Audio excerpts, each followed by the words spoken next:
Hey, hey, hey, hello, hello, hello, hello, hello. Hello, hello, hello, hello, hello. Testing. Good morrow. Good morrow.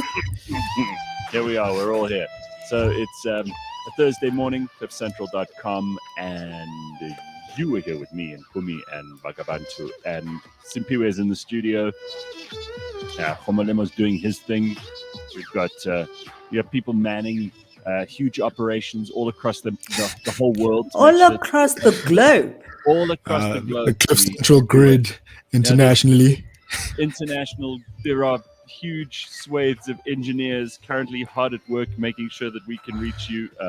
It's a massive. Beaming up to the satellites. NASA's also in the satellites. Yes. All of that shit. Like the funny thing is, there used to be a time where in order to do what we're doing and to reach the number of people we're reaching, you had to have like millions and millions of rands of infrastructure. It's amazing. Like, isn't it great living now? Huh? Right? It's amazing. It's absolutely phenomenal. Now you can do all of this from various locations, which is what we're doing at the moment. Yeah. And Decent a little laptop, bit of decent mic. mic. All right, microphone, laptop, a couple of cables here and there. Some additional equipment if you need it, but pretty much everything you need is done. Look at Phumi busy on. Is that your phone or your iPad that you can? This is my phone, selfie baby, because time. I'm gonna post it. I'm gonna post my little low tech. Selfie time. Yeah, there we go. I'm going to post my low tech setup so people can see. Right, there we go. Because it is phenomenal. I mean, it's a real. I've got this light here as well, but it's pretty much what Bakh'abantu was saying. It's a laptop. Okay, look, I do have a mixing desk and a device that we call a Comrex here, which also connects me directly to the studio. So actually, what's happening? If you did ask an engineer, they'd say to you, well, all the inputs are coming to me here at my house, and then I'm sending one output to the studio, which Simpiwe then connects up there. So ironically, Bakh'abantu, what you're doing is you're actually sending, even though you're in the studio, you're sending it to me first. Then I'm sending it back to you to be put out on Cliff Central. I think your levels are terrible there, Gareth. I think I can just turn down your mic. Let's see about that. You could try, but I don't know if it will work as well because I could turn down all of us right now and there'd be nothing. We often do turn off my pressure mic. of the president. Oh, I've never turned off your mic, Phumi. I'd be terrified. Are you joking? We're actually talking about that, Sis Phumi. I was telling Gareth that I'm scared of you. But then he's like, she is scary. I'm like, no, it's not scary. You command respect. Yeah. Scared. It's not scary. It's not Hang on a second. No, I'm scared. Hang on a second. I think you command must respect. say it in Xhosa. Say it in Xhosa. And tell the truth. Yeah, well, like you command Which is that. different from scared. Yeah, No. scary. Like He used the word scared. This is on Tuesday. We had a meeting, and he did say, "No, I didn't say I was scared of you, Phumi. I said that you're really, really smart. I said you always know everything about everything, and you have like a presence about you." But he said he's scared, and I said to him, "You should be, because if you come onto the show and you talk a whole lot of shit, Phumi she'll put you in your place, which you've done to people before. I like that." Gareth, I know where you stay. I know where your mama lives. Like 50 Cent. Huh? Yeah, you know what snitches get, right? Tell the truth. That's one of the rules. Shame the devil. Mm-hmm. But I do. Maybe it is also like that black mama thing. It's definitely I think the black mama thing is kind of like you must like have your wits about you, otherwise you get a bitch slap. Well, there's only one letter that separates black mama and black mamba. So that's the way I see it. They both bite. And Sanele says about all this technology, and then there is us actually joining you. Well, you see, that's the magic ingredient, Sanele, because if you didn't, what would we be doing this for? It'd be a complete waste of time. And we'd be doing it for, who knows? It would be like, like playing with yourself. Then nobody else cares. I don't think that sounded how you wanted it to sound, playing with yourself. It's exactly what I wanted it to sound like, because that's what it would be like. So here we are, a Thursday morning already. The week seems to be speeding ahead. We started this week and it was still February. And here we are on the 3rd of March already. And we've got lots to get to today. We've got the burning platform for you. And we have, as always, endeavored to get you some really, really interesting people to talk to and to hear from this morning on the burning platform, which is coming up a little bit later on. We've got Phil Craig, who he's been talking about Cape independence for ages, and we're going to have him talk about a bunch of other things. He actually wrote an article about the Ukraine and how he feels that the Ukraine is a lesson about self-determination and imperialism. So there's quite a lot to unpack. Big words. Big words there. And there's going to be a lot to unpack from Phil there. And we've also got. I do want to say I had to like Google and read up on some of those things that Craig was writing about. Phil was writing about. I can't wait. See, you see, Bakh'abantu, that is why you're within your rights to feel occasionally intimidated by Phumi, because she goes and does her homework. You see, she reads the articles. This is what she comes for quietly in the background. This is what she's doing. And then we have Mighti Jamie returning, and Mighti Jamie has been on the TV show with me. He's also been a regular on the Burning Platform. He hasn't been here for a while, but he's back this week, full of fire and vim and vigor.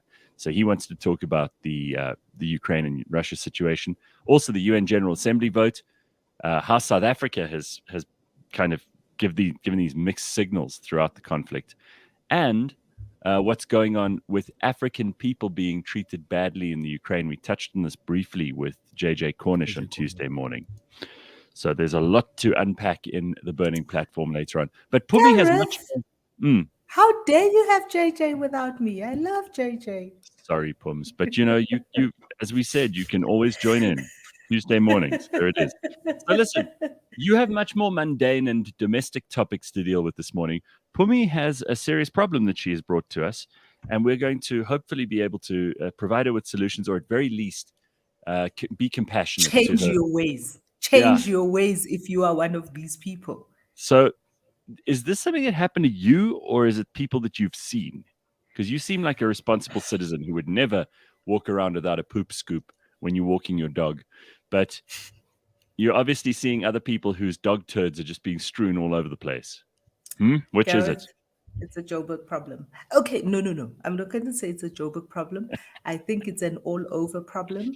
I just see it more in Joburg because I drive here in the early mornings when people are walking their dogs, and I ride my bicycle out in the park with Ganehons in the weekends, and then if you're just a tad bit late, if you're just like 30 minutes late, and then the park is a mess with dogs and people, right? And little people, dogs, people, and little people, and perhaps it becomes a nightmare.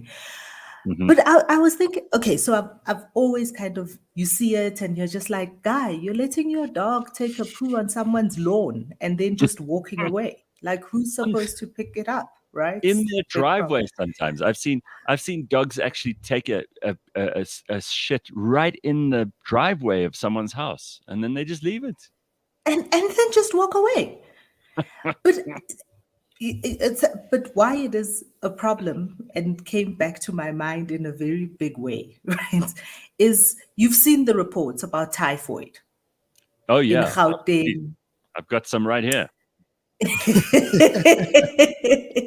in Gauteng, and in the Eastern Cape and whatever, and that reminded me of being in a session with the head of WWF here in South Africa, and he was talking about how one of South Africa's biggest environmental problems is fecal content in the water.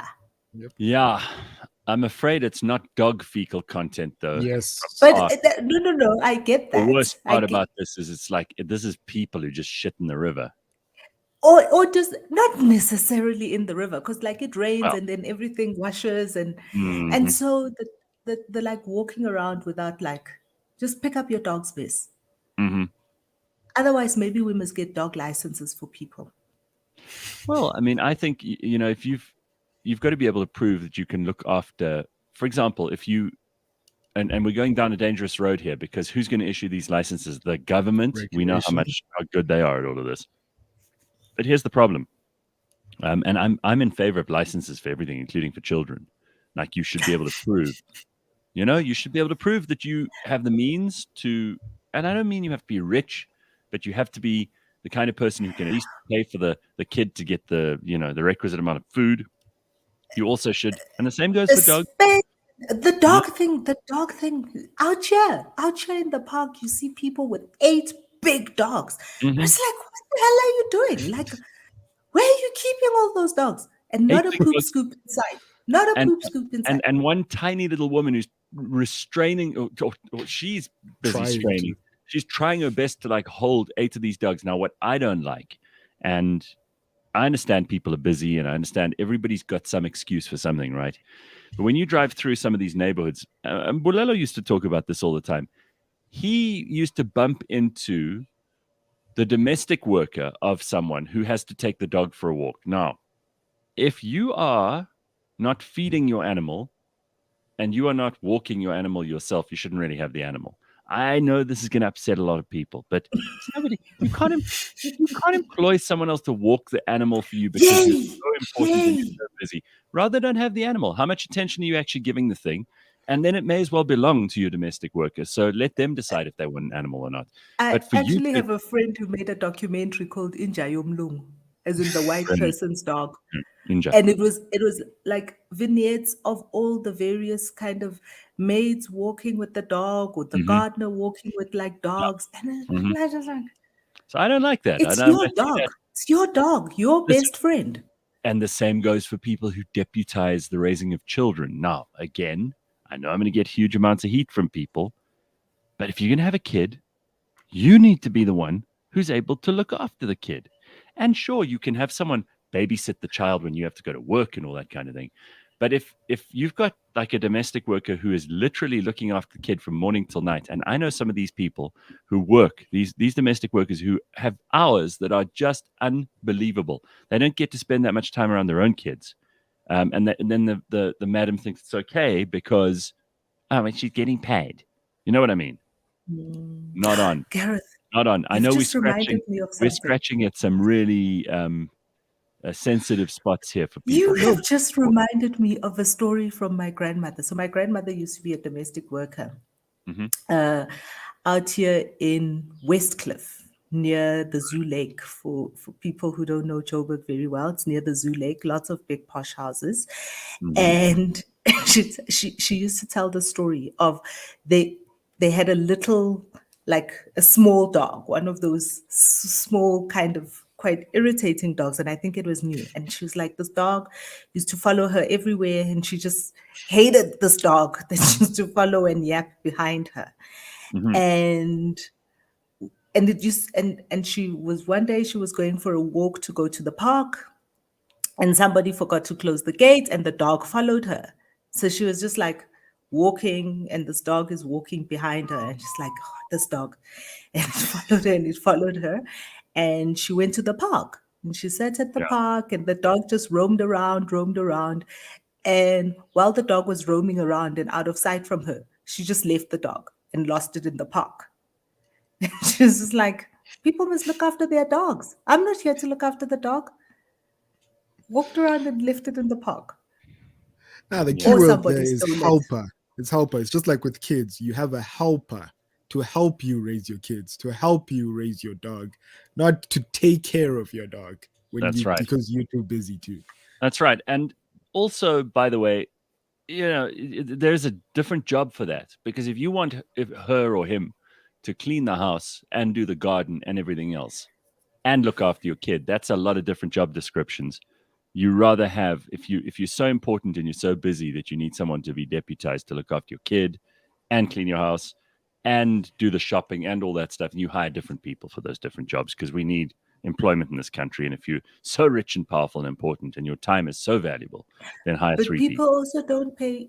There is a minimum wage. But it's not applicable.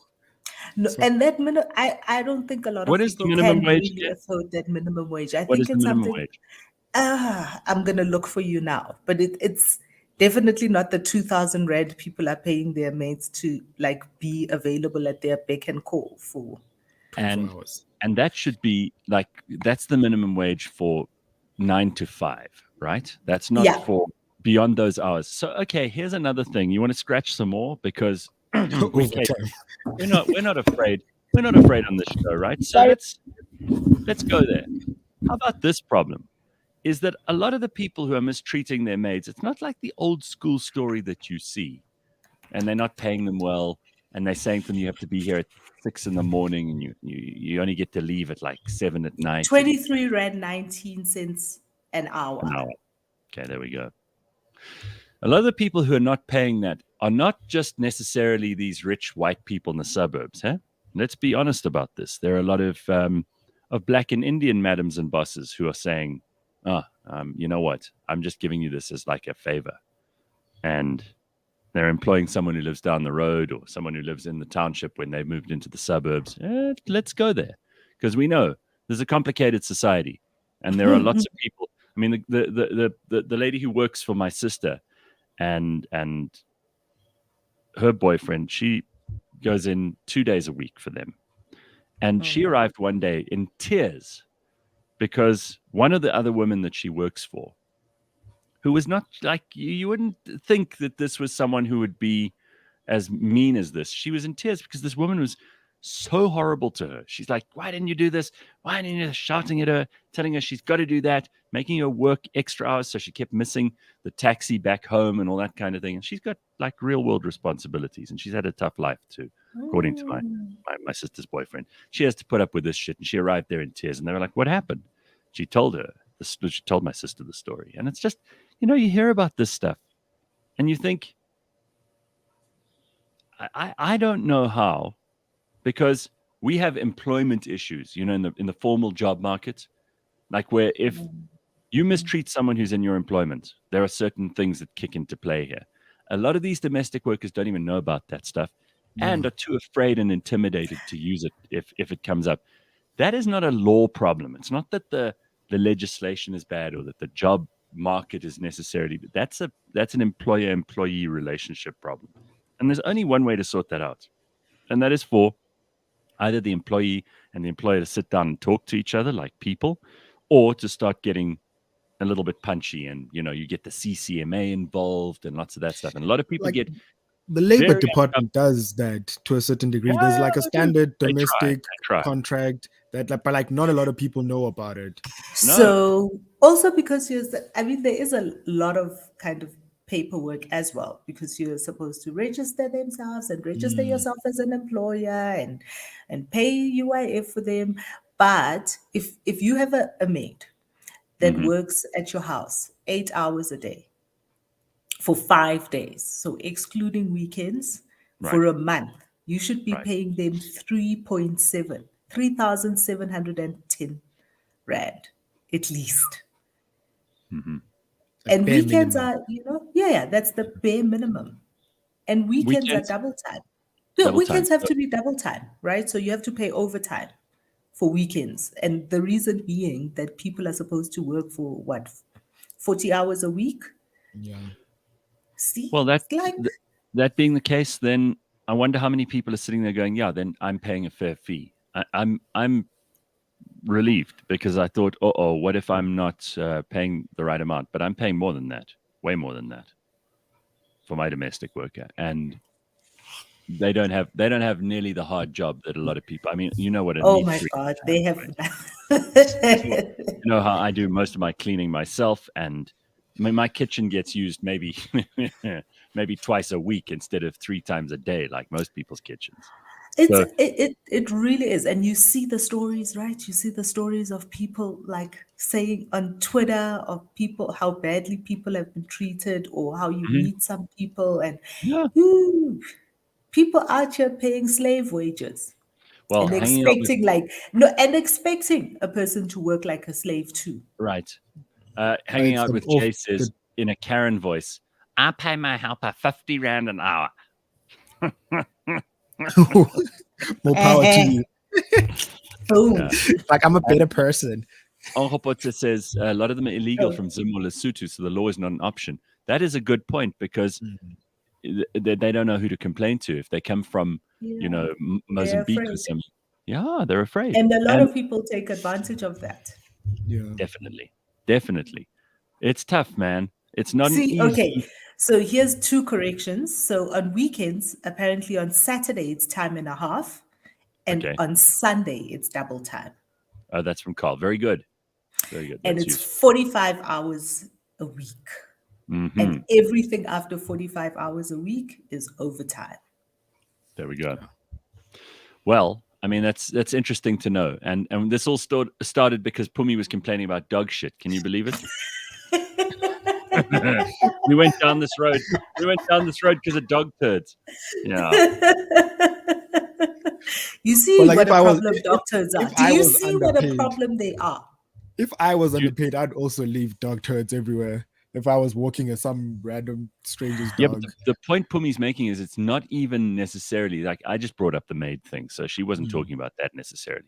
She's just saying there's a lot of irresponsible dog owners. And I've said for the longest time there are irresponsible dog owners, there are irresponsible parents. There are a lot of people who actually just do a shitty job of being the responsible person that they're supposed to be. And then the rest of us have to pick up the slack. And then that's why, our parks in South Africa, very few of them are well maintained. And then we complain to the city council. We're like, oh, well, the city council need to clean this up.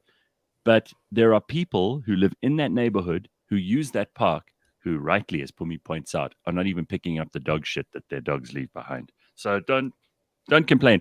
First, take the splinter out of your eye before you start criticizing the wood in someone else's. You know what that's some saying like that. I can't remember exactly how it goes. I think it's what I know. Stones and glass houses.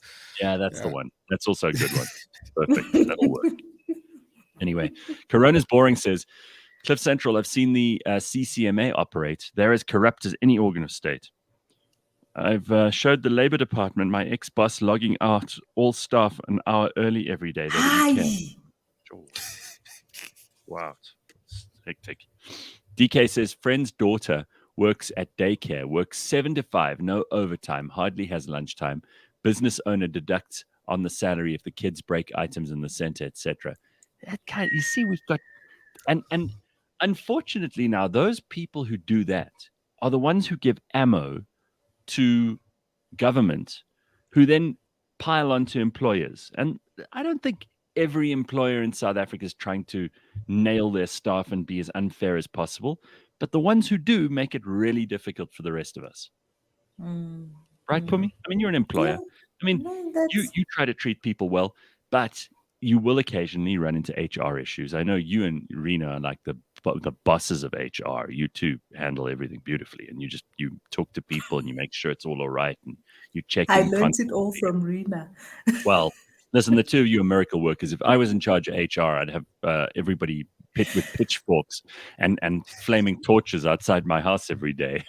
But there are terrible employers, and they become the example that a whole bunch of people, including the unions in this country, they love to show you the bad employers, but they're few and far between. And unfortunately, even at that rate, they still screw it up for everybody else. Here's a good question from Hamish. Would you rather change a nappy or pick up a dog turd? It's the same thing. It's an easy one to answer for me. I'd be like, it's the same thing. But you already pick up dog turds, Gareth. So like the nappies. Yeah, I do. It's the same thing. Yeah. Robin says 50 Rand an hour is for sitting on your ass. Cleaning is the hardest job ever. I tried cleaning my folks' B&B once, and I said I need 150 an hour to even consider doing it. And also, I was thinking about this the other day. You know how boring it must be to do that stuff over and over again, to clean up, and wipe that, and vacuum that, wash this and iron that. It's really boring work. I mean, there's an argument that you should be paid more just for the boring quality of the work, that you have to put up with every day. Anyway, none of this happens in North Korea, says Kim Jong-un. Free world. That's right. North Korea, best Korea. Obviously. Only Korea. Right. Very good. Pay them what they deserve, although times are tough. Would you clean someone's house for a minimum wage? The majority of those that have helpers have a house full of mess and shit. That's another thing.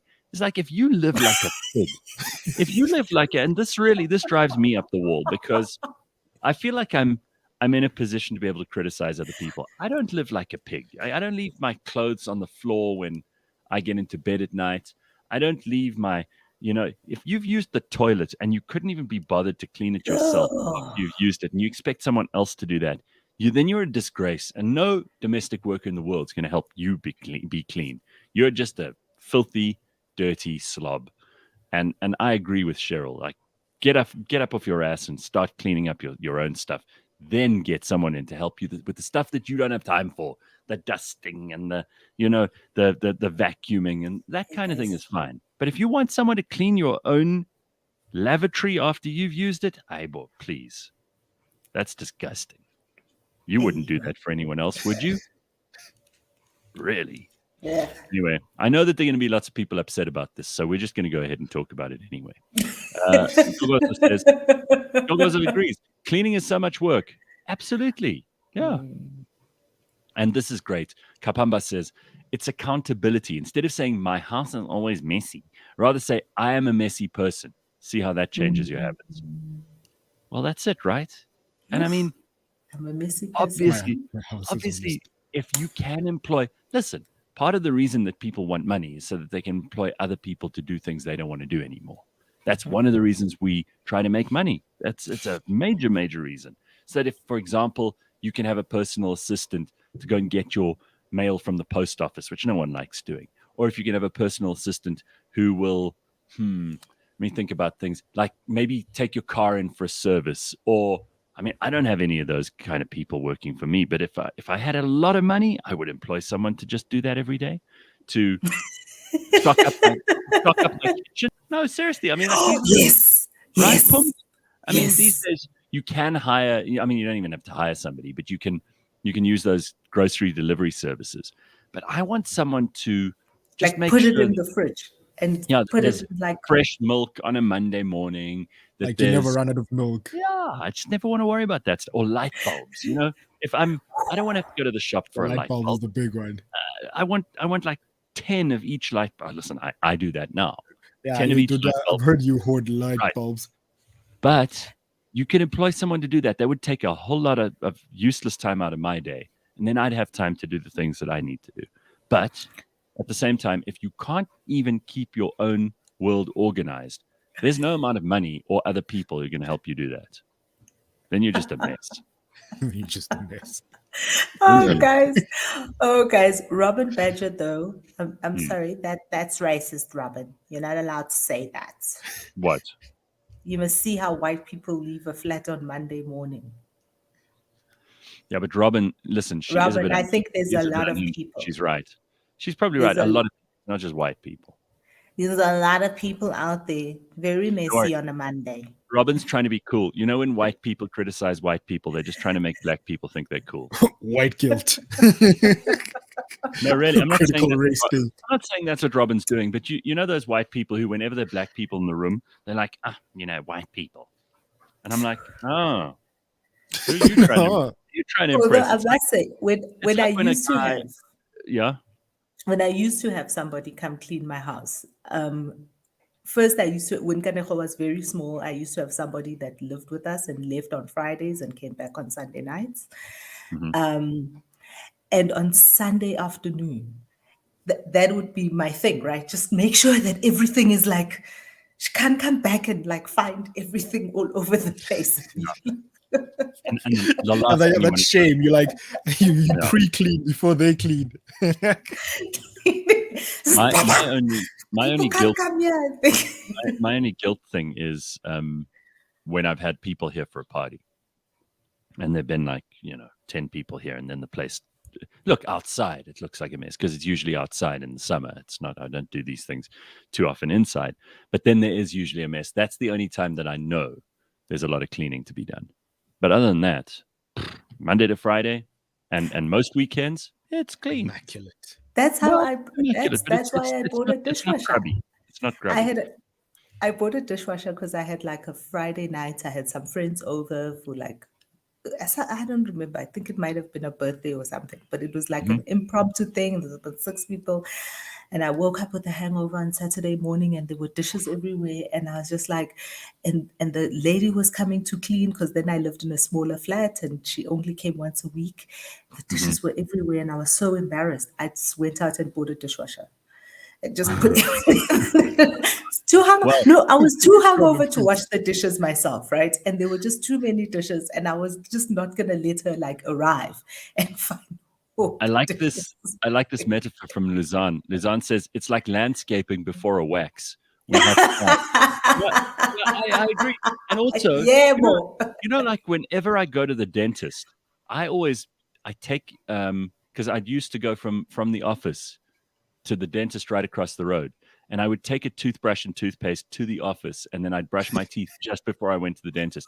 You have to do. You don't want to go to the dentist. It's like, shame and pride. There's right after lunch, you know, and like piece of lettuce stuck in your teeth or something. I mean, my God. So it's the same thing, Lizanne, and I totally agree with you. Dear Linda says, when I could afford a helper, my daughter would make her bed and put her clothes in the laundry basket before leaving for school so that she could appreciate the woman's work. That's about right. Yeah, exactly. Well, listen, you know what? Let's just, as long as you have some idea of the fact that the other person is a person and that if you're a disaster, they're not going to be able to patch those holes, no matter how much you pay them. And the word I haven't used in a long time on the show, this is my advice to you. If you have a dog and you walk it, if you have a maid that comes and cleans your house for you, if you have any kind of help, if you share workstations with people at work, zithande. Love yourself, people. Love yourself. Respect yourself. How you want leave it how you would want to receive it. Right. Phumi, you know how the politicians use that word dignity all the time. They're like, dignity. And you're like, if you are the kind of person who wakes up in the morning and your house is a disaster, it looks like a bomb's gone off, and your bathroom stinks, and you've got clothes lying all over the place, and you've got alcohol spilt all on every table, and your kitchen looks like you've made a feast for 50 people in there, and flies, and you know what I mean, then you have no dignity, and no domestic work is going to be able to restore your dignity. You're a fucking disgrace, and no one can help you. And if you're listening to the show for the first time, zithande is the Nguni word that means love yourself. There we go. All right. We do have to leave this behind because there are real things going on in the world. And I know that these things probably matter more on the daily basis to us, but there are things that we need to pay attention to in the headlines. So let's see what we've got today. We've got South Africa voted at the UN. You want to see what the votes look like? I am desperate to see who were the abstentions as well, because I saw and I couldn't find the list. We had 141 countries vote in favor of the draft resolution against Russia. Obviously, there were 5 against. They included Russia, Syria, the Democratic People's Republic of Korea, that's West Korea, that's Kim Jong-un's Korea, Eritrea, and Belarus. Those are the only countries that voted against. And then there were 34 weak, pathetic countries that voted in abstention. So they said, we're not going to put our mark anywhere. And guess what? We were in which category? Abstention. Correct. Yeah. Nice. So yeah, don't say yes or no. Just say. We'll see. Not our monkeys, not our circus. Is that what we're saying? We'll see. Yeah. I don't know. I think that's a statement of weakness. Like you just, South Africa used to be, as Mandela said, the skunk of the world. And then we had all this moral capital. And I remember that we had so much moral capital that at his last public event, which was also Thabo Mbeki's inauguration dinner after the elections in 1999, I remember that Madiba invited people who the rest of the world would never be seen at the same table with. He invited Gaddafi, he invited Arafat, he invited a whole lot of people who were also looked at by many countries in the world as, ooh, they're suspicious, you can't have them at your party.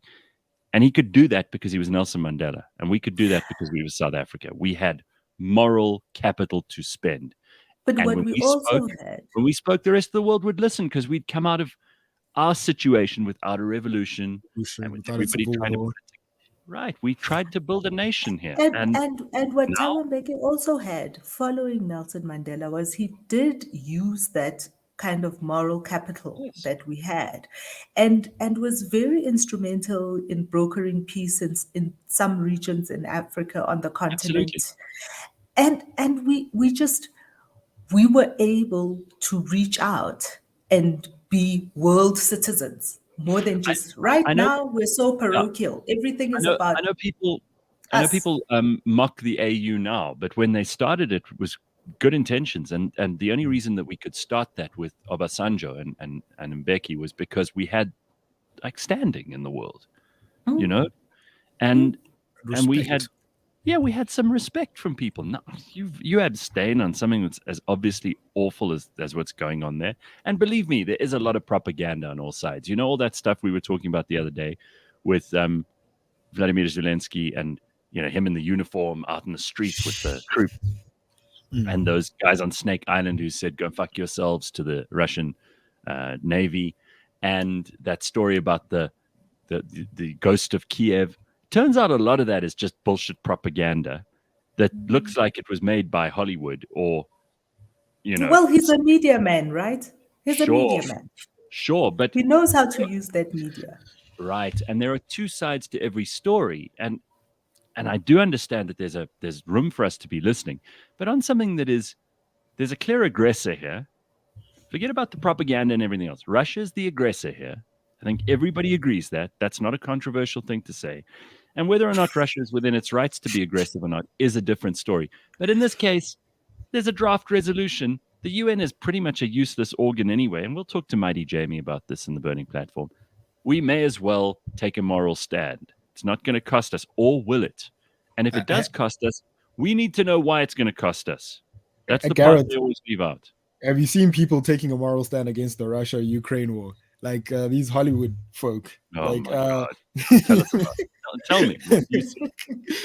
This actress, right? Like, apparently she was on 90210. I don't know, like before my time. Before my time. But like an Tell me. actress called Anna Lynn McCord, she had a poem about how if she was Vladimir's mom, like she would have Oh, loved for him and shame, given her man. hugs. Oh, And I then saw like this. Yes. Oh, you saw this. Oh, for shame, man. And then it was like, I would have loved you. I would not have raised you as a tyrant. I would have Oh my raised you God. with love. And Someone you would should not go and do see. this. Someone should go and see what the quality of her children are, because I Like she guarantee you put they're this horrible out. little kids. If she This has is kids, worse than imagine. Gareth, no, horrible I little promise you. shits. The kind of yeah, Pumi, you're a mother, okay? And every mother I know, and I know some really good mothers. I know one or two are a bit dodgy, but I know some really good mothers. Every mother knows this is again a glass houses thing. If you're going to go on the internet to the world and say, "Oh, if I'd raised you, I would have raised you with love," you know people are going to look at you and your kids, right? And no mother's perfect, and you're going to be judged in the harshest way by people. For her to think that she's so great, because this is what she's saying. It's like, I'm so great. I could have stopped you from being a shithead by raising you properly. Wow, that's some serious hubris. She is convinced she's the best mom ever. And she's also convinced that she could turn around. Like, she probably thinks if she just got hold of Hitler when he was a little kid, she could have made him a better person. Wow. Because like throughout the video, I'm waiting for her to make a joke maybe, and then she's like super serious. She's like, "No, like Vlad needs love." I'm like, Who the "Yeah, well, hell Vlad is needs to this stop." person? No, she's a nobody. She's like a D-level actress who hasn't had work for 20 years. For like Also, like because I that. used to watch 90210 religiously. I've Ah. never heard that word. I've never heard that name. Anna Really? Lynn McCord. But you got to love these celebrities. I mean, Madonna put out a terrible, terrible little 5-minute music video of like scenes of the Ukraine. I mean, what an obvious, not so veiled attempt at self-promotion. Madonna is just awful that she would use this as a way to promote some crappy music of hers, because that's what she's doing. Don't tell me that she did this because she cares so deeply about the Ukraine. She's like, opportunity. That's what she's. What I really want to know is Sean Penn. Is he still in the Ukraine? Yeah, he is. Like, I saw videos of him. He's doing his documentary. He's in the front lines. I think Sean Penn now works for the CIA.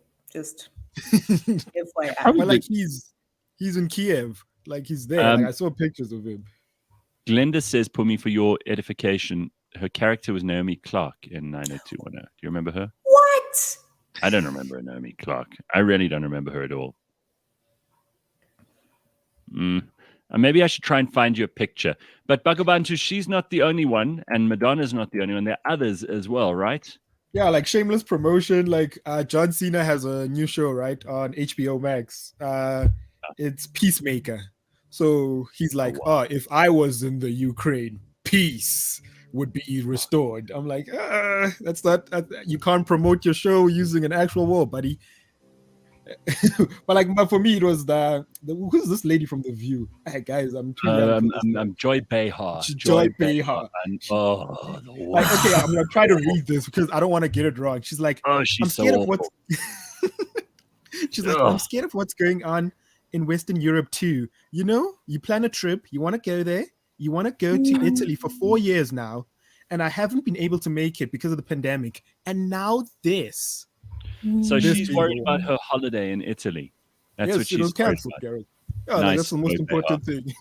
As your woman, Phumi, that's yeah. Oh. And by the way, that's an old picture. That's from when she was on 90210. She's definitely, the years have taken their toll. But you've got to go and see her making this terrible. The years always take their toll. Oh, it's awful.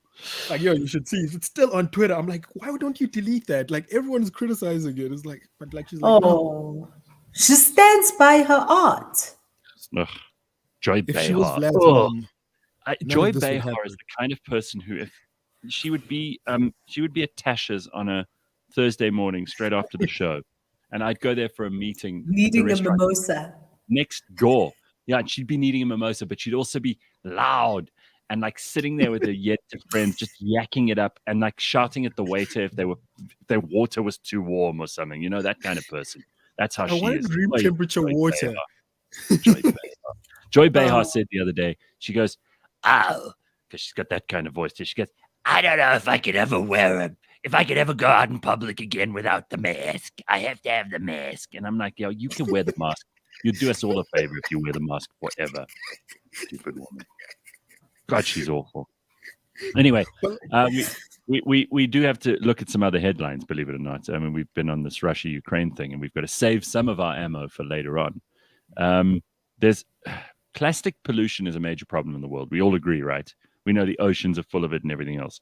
So apparently, I don't know whether this is worth celebrating or not. I'm always in favor of anyone who's willing to tackle pollution. We've got a big problem in this country with people who just throw shit in rivers, and literally shit, but also plastic. Nearly 200 countries have agreed to start negotiations on an international agreement to take action. This is a lot of 222. So they've agreed to start negotiations on an international agreement to take action on the plastic crisis. It sounds like a talk shop to me. But UN member states are tasked with developing an overarching framework for reducing plastic waste across the world. There's growing concern that discarded plastic is destroying habitats, harming wildlife, contaminating the food chain. Supporters describe the move as one of the most ambitious. Yes, it is. The ambitious part is that they've agreed to start negotiations on an international agreement, and then after that agreement, maybe there'll be something done. So I'm not going to get too excited, but the UN is excited about this because all they do is talk.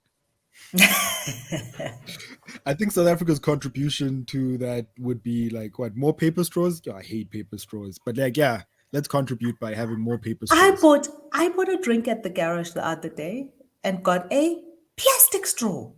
It was quite a delightful surprise because I hate plastic straws too. I hate paper straws. I think you need 2 at least, or 3. By the time you finish your drink, it's like... I'm sorry, I don't like those paper straws. It's horrible. Everything tastes like cardboard after the 3rd sip. And yes, that may sound like a spoiled first world kind of response to this thing. Paper straws are not going to solve the problem, everybody. Let's have the plastic straws. They serve a very important purpose, all right?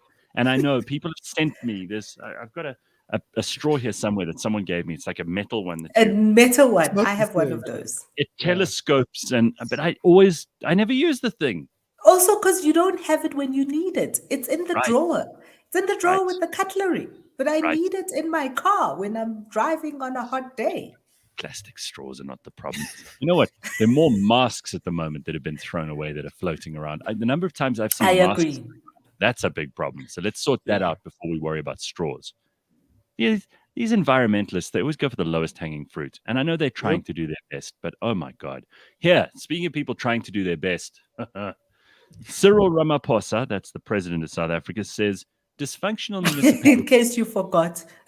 Dysfunctional municipalities damage more than just their local towns and communities. He says, listen to this.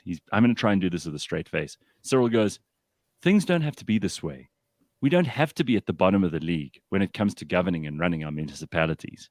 Investment doesn't come to the union buildings. They invest in the local area, and they're attracted to go to that area.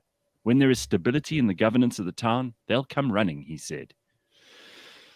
Yeah, but who are you talking to, Mr. President? You're talking to your own party members who have driven 93%, according to the Auditor General's report, 93% of municipalities into bankruptcy. So you are. I really think Ramaphosa should. Does he go to Lutuli House?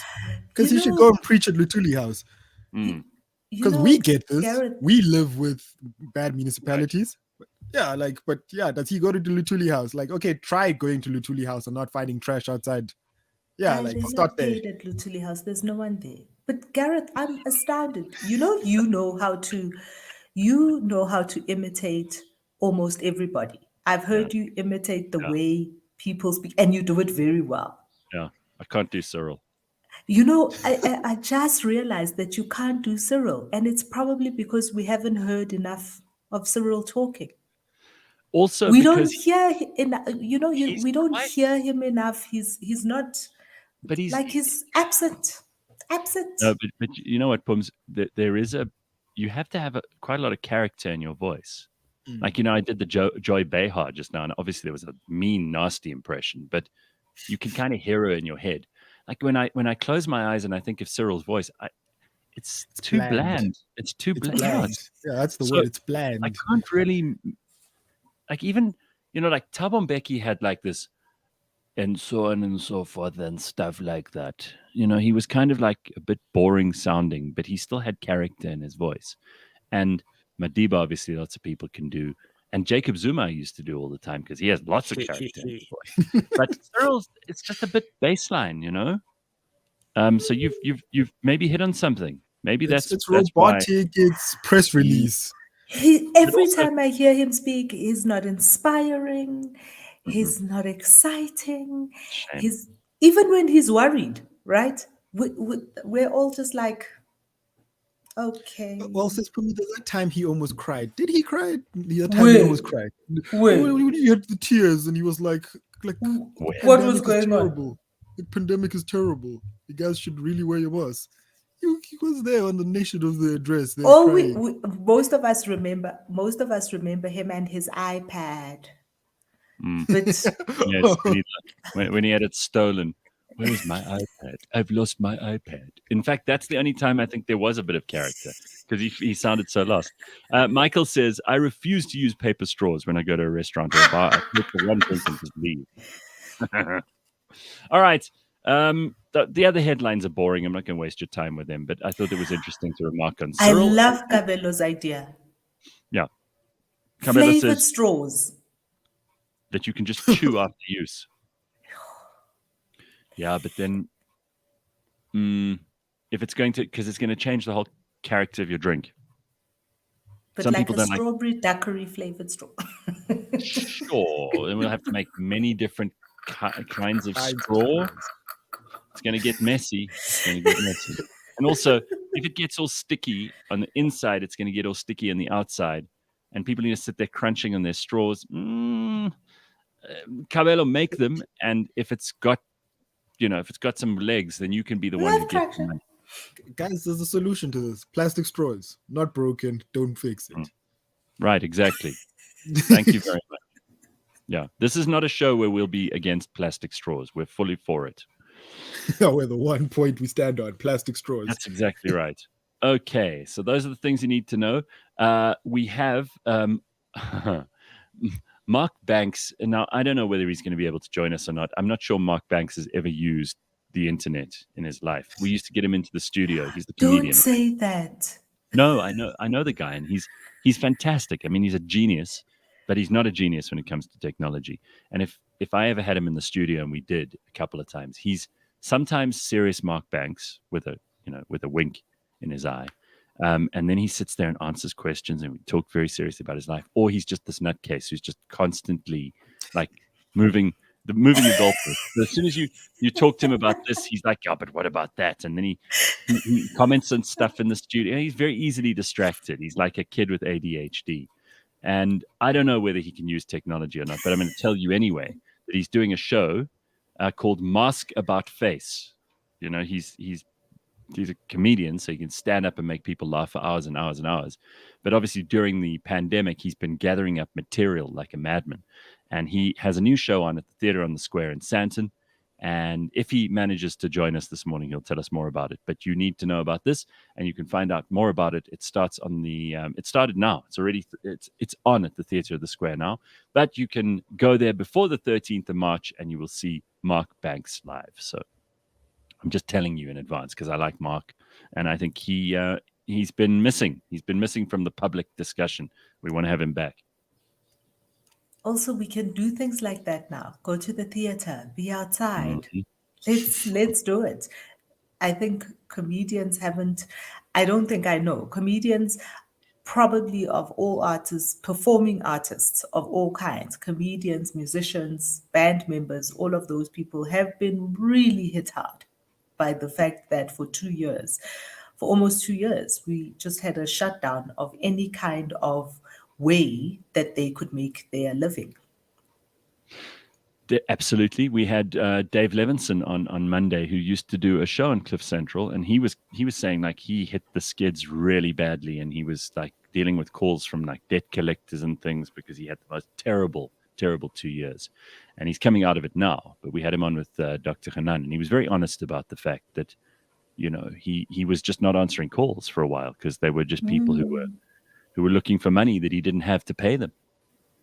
So that's the reality. But also a lot of these guys are people that we need to hear from, because if they don't make us laugh, then we all get depressed and miserable.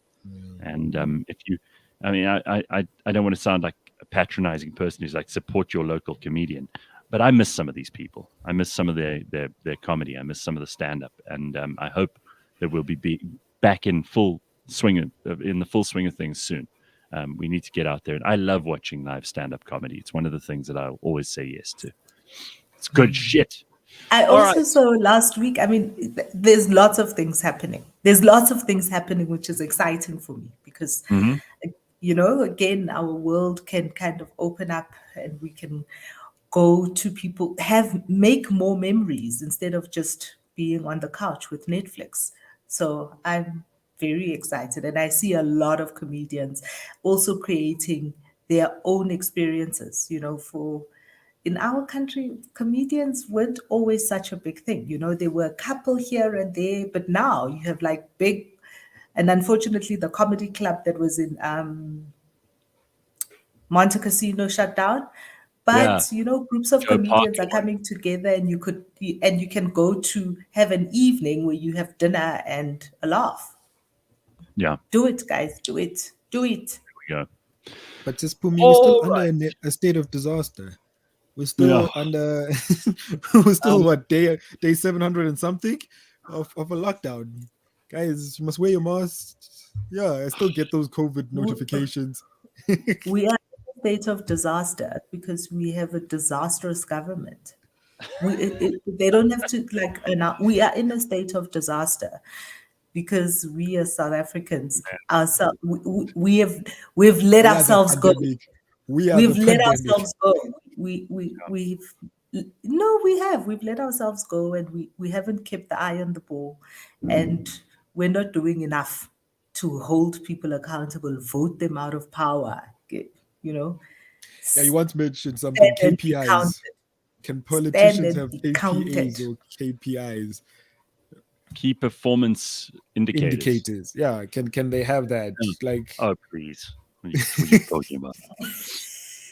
You are clearly someone who was raised with some nonsense idea about how results matter. Don't you know how politics works? No, Gareth, I do know how politics work. Tumamina, just have a nice slogan there. Yeah, exactly. All right, so lots of other good stuff to get to, and we will start our new burning platform for this morning with Mighti Jamie and with Phil Craig, both of them interesting people who have lots of interesting takes on all the things that are happening, both here in South Africa and internationally. We've got plenty to talk to Jamie and to Phil about, as well as Phumi. So we will have all of that and more in the next hour on cliffcentral.com. The burning platform is back. We want to hear from you too. You want to drop us a comment, you can do so in the YouTube comments. We want to know what you're up to and what you're most interested in. No point in us talking about the stuff that we care about if you're not interested in any of that. So if you've got something on your mind, share it with us. Like and subscribe. So Mark is not going to disappoint you, Gareth, and show up on the... No, Mark wouldn't be able to. We had him scheduled for 6:45 this morning, and I just knew. I just knew. I was so hoping he'd disappoint you. Yeah, well, Tembisa mentions like President Zelensky of the Ukraine was a comedian once, so and that is a true. TV star. Yeah, so you know what? Maybe we should vote for David Kau for president. Do you think that would work out better for us? There's a name we haven't heard in a long time. Where is David Kau? He's around. He's still okay. He's still doing his thing. In fact, I mean, well, I think obviously with the last 2 years, we were just saying all the comedians have pretty much been run out of town because they've been unable. But even before that, it's been a while. He's been. I've seen him around. I actually saw him. I saw him in 2019, and he still does stand-up. But, you know, he's kind of, I've always said he's kind of a little bit like our Dave Chappelle in some ways, because he pitches up, does something great, and then disappears again. And it's more or less, because David's been around for such a long time, he's got the stones to be able to do something and then not do something for a while, not worry about being relevant. You know, he's like he's one of the granddaddies of comedy in this country, and Godfather comedy. Yeah, he doesn't have to. He launches new people. He doesn't really have to be the front man. I'm going to tell Bakh'abantu, because he's the youngest person here, a piece of history about David Kau, which is always my favorite trivia about him. So in South Africa, believe it or not, there was a time where car adverts did not have Black people. Oh. Yeah, true story. Mm-hmm. And the first ad ever made where the central character was a Black guy was a Toyota Taz ad, and David Kau was that Black guy. Whoa. That's right. Google it. It's a very cool ad. So I'm going to check that out. I never knew. Guys, apartheid South Africa was rough, eh? Well, this is post-apartheid, and there was still not enough Black people in ads at that point. Imagine that. Yeah, that's a real story. Okay, listen. We've got to get cracking with the burning platform. That's coming up next. Stick around for Mighti Jamie, for Phil Craig, for Phumi Mashiko, and for you. It's all on the way next. Don't go anywhere. He never lost a battle. He was the hammer of the Christians against the Muslims.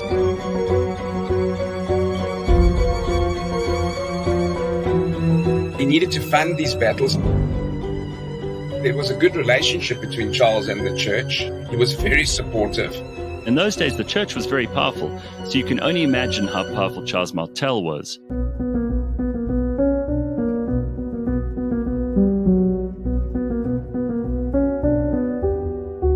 It's particularly among the right wing that Charles Martel's a hero. He's also got a brandy named after him.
suffer from collectivism? I started collecting when I was about 8 years old. Do you have an obsession with objects? I sort of got into collecting TV cars. Are you a fanatic? A devotee? Are you someone exhibiting enthusiasm or strong passion? When lockdown hits, when everyone was kind of bored at home, they started Googling, like, what are these things worth these days? Cliff Central dispenses a weekly dose of collectomania. Join me as I talk to compulsive collectors. Fascinating. The frame's total value is probably about 12,000 Rand. Possibly a little weird. I developed this infatuation with the Statue of Liberty. Collectomania, Mondays on the Gareth Cliff Show. Brought to you by SA Gold Coin Exchange and the Scoin Shop. Right, it is Thursday, which means we get to catch up on the big and important and meaningful stories of the week, the things that affect you, that affect me. And today we're going to be joined by two very special guests who I'm happy to have on the show. We'll get to them in a second. Got lots of ground to cover, what with the whole Russia-Ukraine situation, which is really dominating news at the moment, but also some local stuff, which is worthy of commentary. Also, part 3, Phumi, you must be so excited, of the state capture report. I know you are, because you read these things. Phumi is the only person I actually know who reads these reports, and therefore she's invaluable on the show because she's doing it for all of us. I mean, there's no way we would, right? And this part 3 actually needs a weekend because it's over 1,000 pages long. Oh my God. Is this the big clanger? This is the one that deals mostly with Eskom, right? Busasa. Busasa. Oh my God. All right. No, we're in big trouble with this one. Mostly all right. So Busasa. let me introduce our guests for this morning. I'm very, very happy to have him back. He hasn't been here for a while and we have missed his input. Returning champion, Mighti Jamie, a multi-award-winning international debating and public speaking champion and coach. Mighti Jamie, good to see you, sir. How are you? Jamie, can you hear us? Hello. Doesn't seem like it. Hello. Mighti Jamie. Hello, Jamie. All right. He's very focused. He's so focused there, but he can't. That's quite a scary. He's like looking at it. He's just staring us down. All right. Simpiwe she'll get busy sorting that out. And let's welcome Phil Craig in the meantime. Hey, Phil, how are you? You're not frozen, are you? I hope not. I hope not. No, I'm in Wellington. We're very rarely frozen in Wellington. For those that know the area. Well, I mean, you where you were located is particularly important when we talk to you because Phil is, of course, a political and marketing strategist, columnist, political commentator, and also an advocate for Cape independence. So there he is with all the Cape independence stuff in the background. It's good to have you on, Phil. Thank you. Nice to be back, Gareth, and nice to meet you, Phumi. I'm actually in awe of your 1,000 pages over the weekend and wonder what else. You're not going to get much fun that weekend, I'm guessing. Well, you think that's impressive. Phumi also read your article on Russia and the Ukraine, so she's been reading up a storm.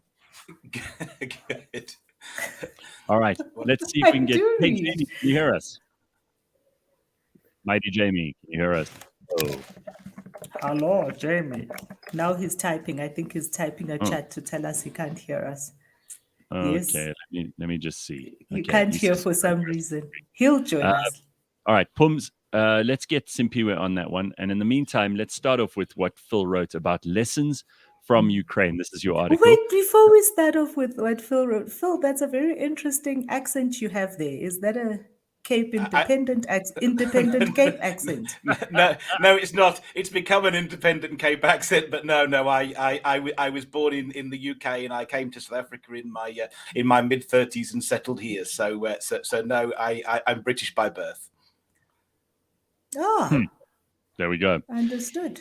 So Phil wrote an article, and we'll talk a little bit about Cape independence. I know that's your thing, and we'll talk about that just now. But you wrote this article about the Ukraine because you believe that the two topics are actually related, self-determination and imperialism. Obviously, these are words that get people fired up on both sides of the spectrum. The left are particularly concerned about colonialism and imperialism, and the right are particularly concerned with self-determination. So you're really crossing the political divide there with something that you believe is a lesson we can all learn. So tell me what you think of what's going on in the Ukraine.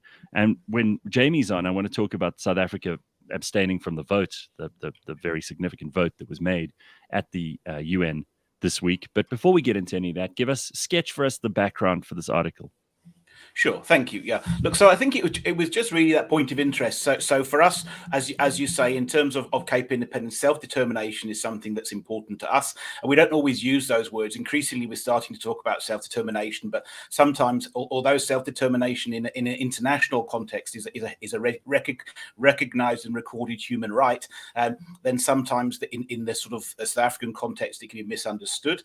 So we're now looking in terms of the international context, but here in as the Ukraine crisis unfolded, and I have to say I knew very little about the history of Ukraine and had to sort of do a fair bit of background reading. It was very interesting that you fell into this. That certainly at face value, this was about the secession of two territories, Donetsk and Luhansk. And they were pushing for self-determination, and Ukraine didn't want them to have self-determination. And then there was referendums that were held, and the referendums almost certainly weren't free or fair. But actually, the results of those referendums were then used as a justification by Russia to do what it. And I have to state now that I think Russia's conduct is deplorable, and there is absolutely no excuse for it for invading a sovereign state. So let's not be misunderstood on that. But in terms of our context of self-determination, what was interesting is that actually Ukraine hadn't really been playing by the rules either.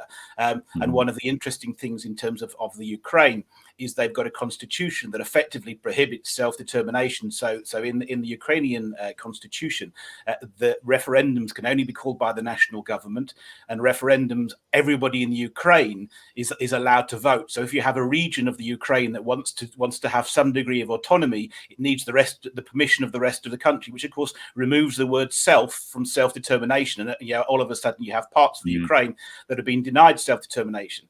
And then actually, and then you have this slightly farcical situation there where Russia then invades the Ukraine to protect somebody else's right to self-determination, and in doing so takes away Ukraine's right to self-determination. So it's just, and I think we wanted to set up this parallel to say, look, self-determination is the opposite end of the scale. Self-determination has been allowed to decide how you want to be governed yourself, and the sort of the rules by which the society you live in wants to live.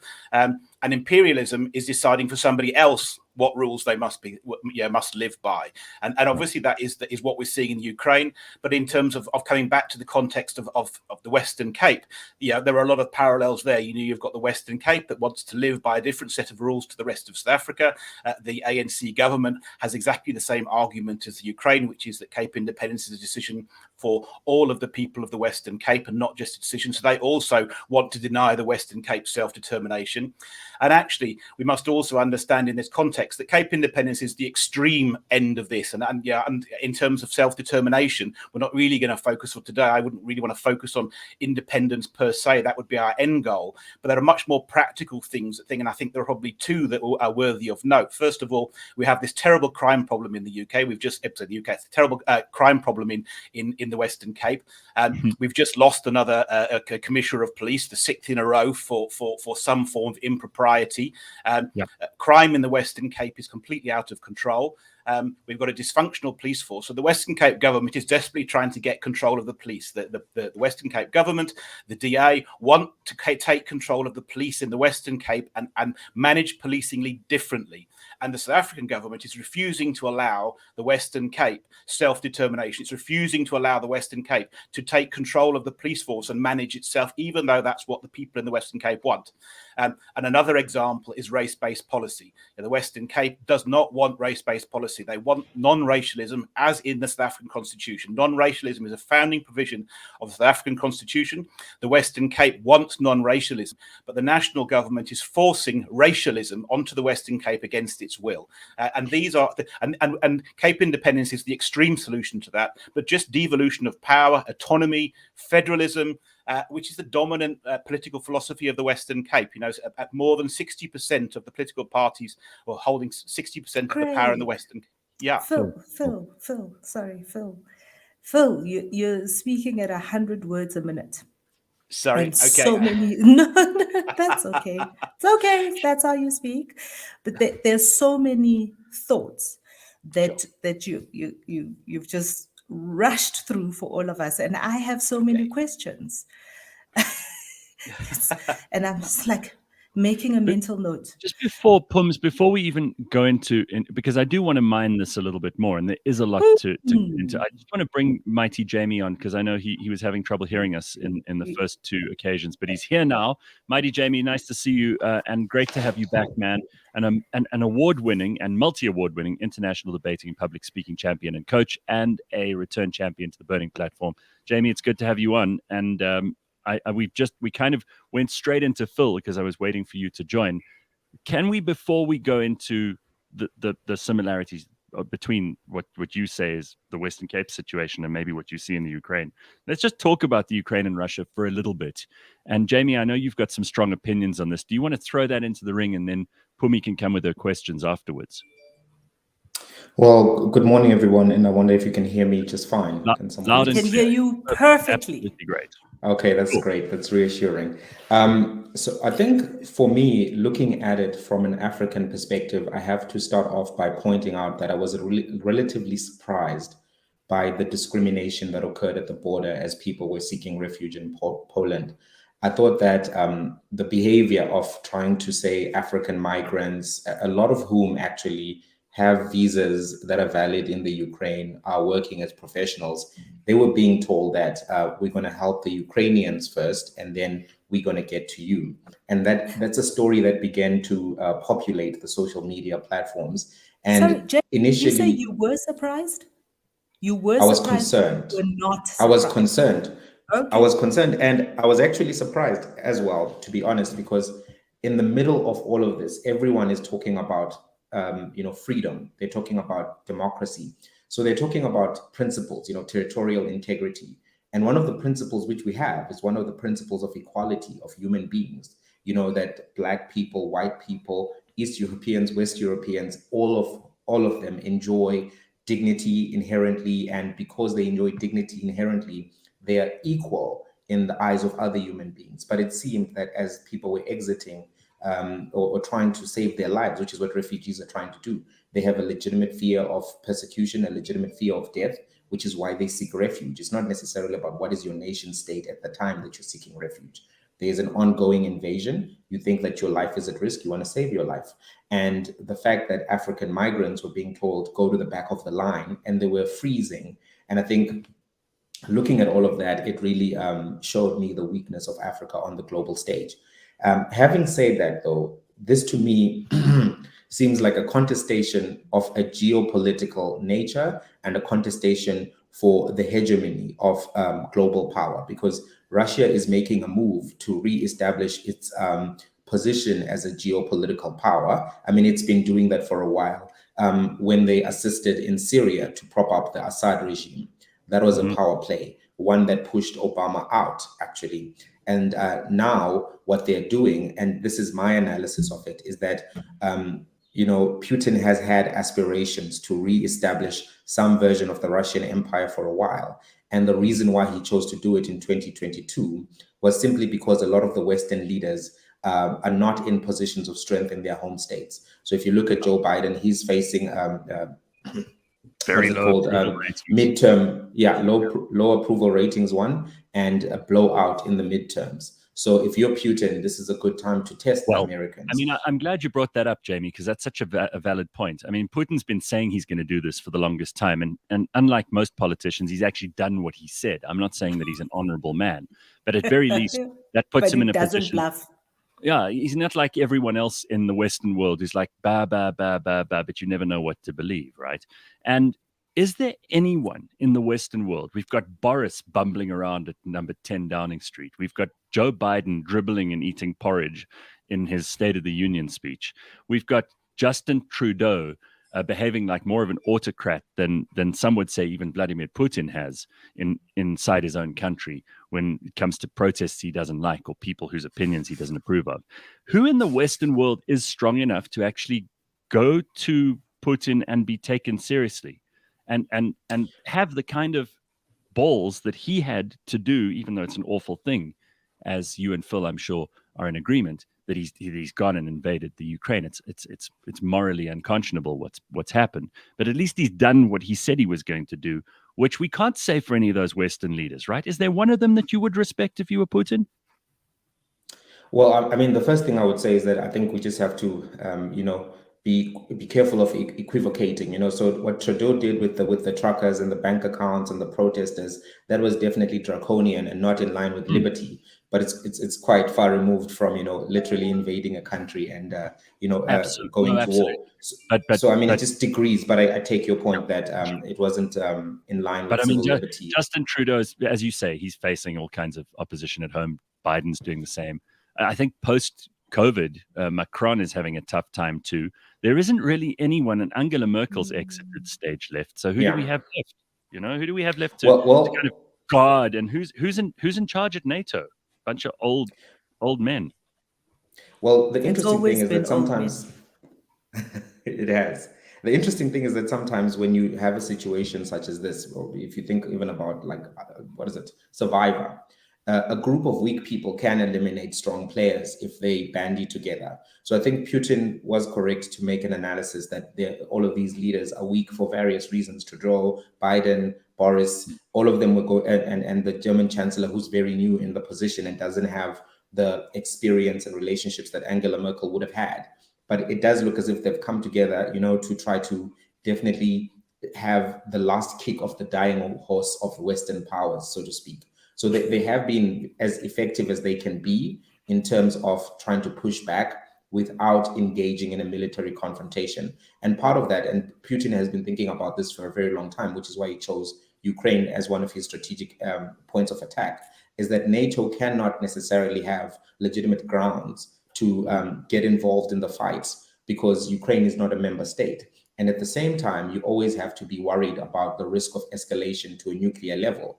And he came in very forcefully. He kept the nuclear option on the table. And he has also anticipated sanctions and a variety of interventions. And with the alliance of China, he has been able to mitigate some of those risks. So while there's a lot of reporting around, these banks are sanctioned, these individuals are sanctioned, this oligarch's yacht got seized, I think that Putin has actually factored in all of these risks and is moving ahead, knowing that there's almost a realignment at this point. So it's interesting you bring that up. I'm sorry to hog the questions here. I haven't spoken to Jamie for a while. So you're saying that none of these things are necessarily going to deter him so far, even though we know there's huge pressure on the Russian ruble, on the stock market. There are groups of people at home. I mean, St. Petersburg has been full of protesters. You don't think any of that's going to deter him? No, not necessarily. I think Putin is committed to this. He came across as very committed when he made the public address telling everybody that they won't even get a chance to blink. I think that, and when he's made addresses around, activating nuclear options, he is very serious about this. And I mean, Russia is one of the biggest chess playing countries in the world. So I think a lot of these variables and scenarios would have been factored in already. And because China is also on his side, I think that what he offers them is a strong aggressor on the international stage, while they can ascertain what is the risk of taking over Taiwan. But the game has definitely changed. And last year, China actually started flying its military aircraft into the Taiwan airspace. And they did so even though America tried to send its military cruiser ships there to try to say, listen, this is a provocative act, but they did not stop. But in the early 90s, when China flew into the Taiwan airspace, Bill Clinton sent some boats there and they de-escalated. But right now, China has accelerated its invasion of the Taiwanese military airspace.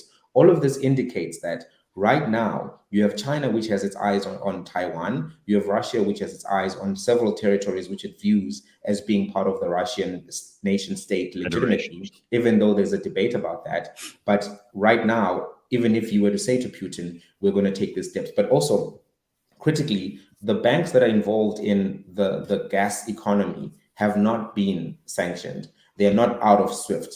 So Putin also knows quite well that everyone is actually depending on him. And we all see the footage. It's snowing in Europe. And everyone who are standing in those lines rushing into Poland has to supply heat. They have to get enough energy for heat. And so Putin chose this particular time with specificity, strategically, and with a high level of deliberateness that I think we have to factor in as much as we assess all of these sanctions and other measures that have been taken. Gareth, why are you showing me? Well, because I'm sure that you have lots. We've laid the table. We've laid the table here for you, Phumi. Now you can eat. Phil's told us his story. Jamie's told us his take on the thing. And I know you're brimming over with questions. Plus, I've hogged the first couple of minutes. So go ahead. Goodness, I don't know where to start. I don't know whether to start with Mighty Jamie's surprise at something that was so obvious. In terms of how migrants would be treated at the borders. African migrants are always treated that way, no matter where they come from. And, you know, when we saw the reporting, I don't know why people are surprised or shocked at all, actually, because this is what we get, right? This is what we get for weak leaders in Africa. You've also been to Russia, and let's not pussyfoot around this. I mean, Russia is not a country that knows a huge amount about black people, or is particularly well known for being.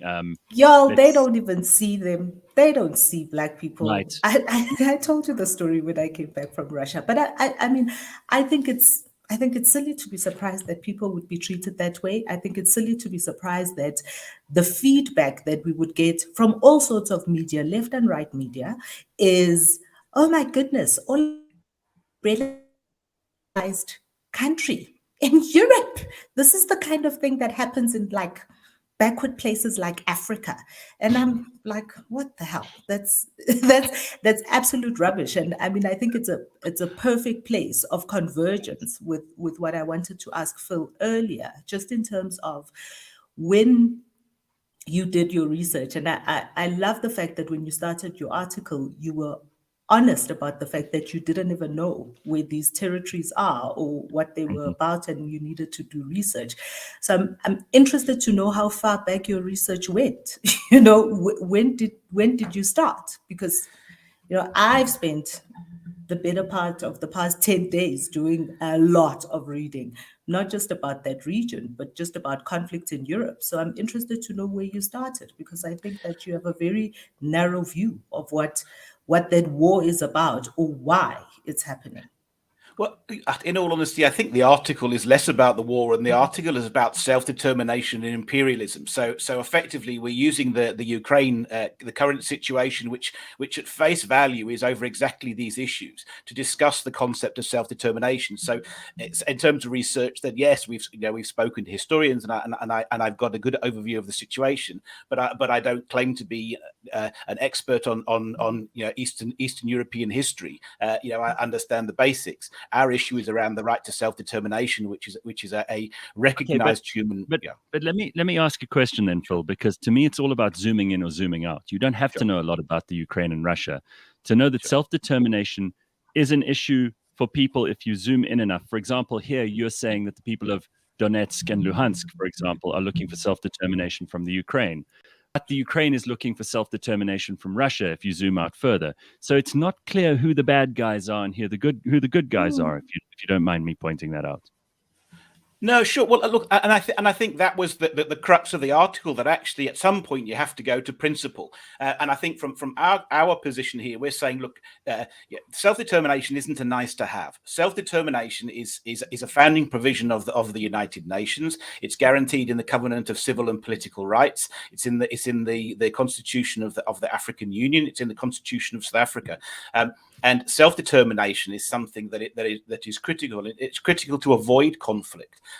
It's critical that people have, if you want to have meaningful democracy for people and you want to recognize people's human rights, then self-determination is something that is important.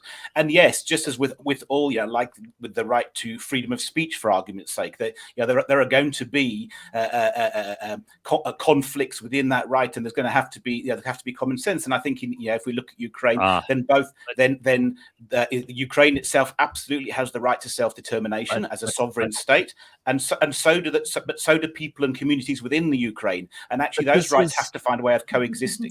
So let's zoom back into South Africa then. Let's zoom back into South Africa and your premise in the article being around South Africa and that the Western Cape, and there are two parts which I come to understand as your premise for why self-determination is the reasoning that that you would call for a referendum and therefore a secession of the Western Cape. And the first one being that South Africa is a unitary state, which is blatantly incorrect. We're not a unitary state. I mean, it's in paragraph 40.1 of the Constitution. All the provinces have legislative executives and therefore are able to make decisions for their provinces. It's the reason why the Western Cape can have the DA, and it's the reason why democracy works. It's in order to be able to have a responsive government, people are allowed to vote provincially, nationally, locally, right down to a municipal level.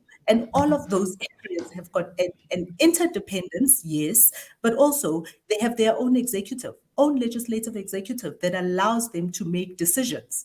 So if I mean, that is a flawed premise to begin with.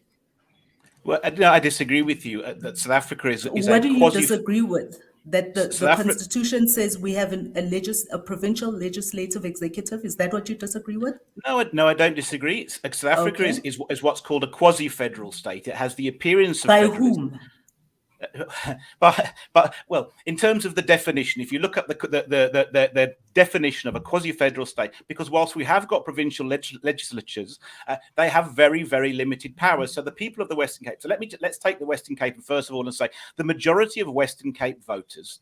Since 1994, so for 3 decades, the majority of Western Cape voters have never been governed at a national level by the party they vote for. They actually are and they live under ideologies and policies which they object to, but they have no way of ever being governed in the way that they want to be governed. The Western Cape has the national policies. That is an oversimplification. That is an oversimplification. It's not. It's a fact. It's not an oversimplification. It's an absolute fact. If you go and look at the IEC data, you will see that the majority of people in the Western Cape have never been governed by the government they elected, they voted for, and they realistically have no prospect ever. And actually, you've got a situation I need the now. numbers. I need you to give me numbers of what the majority. So the DA for the past 2 voting seasons has been in power in the Western Cape, right? So I need numbers. I don't want us to talk kind of like. But the ANC vote peaked at 44% in the Western Cape. So there you go. So they've never had a majority in the Western Cape, even though they've been the national government for 30 years. In the last elections last year, the ANC got 20.4% of the vote. And actually, in the last national elections, they got 28.6% of the vote. But the ANC is dictating policy to the Western Cape, and the provincial government you're talking about is actually fighting for control of the police, and the national government is saying no. They want to get rid of race-based policy. The national government is saying no. They want control of transport. The national government is saying no. The people, in the Ukrainian crisis, the Western Cape government lit up its National Assembly in yellow and blue in support for the Ukraine, and they were allowed to do that. And they were allowed to do that. Nobody came and shut them down from doing that. They were allowed to do that. Okay, but so it's not hold just on. about. So hold on. Can I ask you a question? So Sure. each province, and this is what interrelated is about, right? Is each province has a mirror. We have a 3-tier system in this country, and each province has a mirror of what the national government is like. So there is an MEC for safety in the Western Cape, right? And that person is responsible for the budget of safety in the Western Cape. That person is a DA appointee. So what is it that they need permission from the national government to do with their budget? Okay. Well, look, I think that's why I'm saying to you that I think the premise of your argument is based on the fact that you believe South Africa to be some kind of quasi-federal state, whereas the government, as what it is based on our constitution, is not that. Okay, I disagree wholeheartly. Guys, can I just let me bring Jamie in, because he's got a couple of questions. And I also don't want us to get stuck in the idea of devolution of power. And because I know, Phil, this is your thing, and I will give you another chance to explain your position and kind of have the argument about Cape independence. But there are other things that people are talking about right now which seem to supersede this otherwise luxury discussion. in a time of necessity. Jamie, you had a question, and I'm happy to bring you in on this, and then we can move on. Yeah, so just two things actually. Number one is that when we think about the context of anybody seeking self-determination, we also have to be aware of the history. And that history is relevant to assessing whether or not those claims are legitimate. So this is just to engage Phil's article a little bit, because number one, the people who are Russian speaking in the Donbas region were put there basically by Russia in two different periods. Under Catherine the Great, there was a period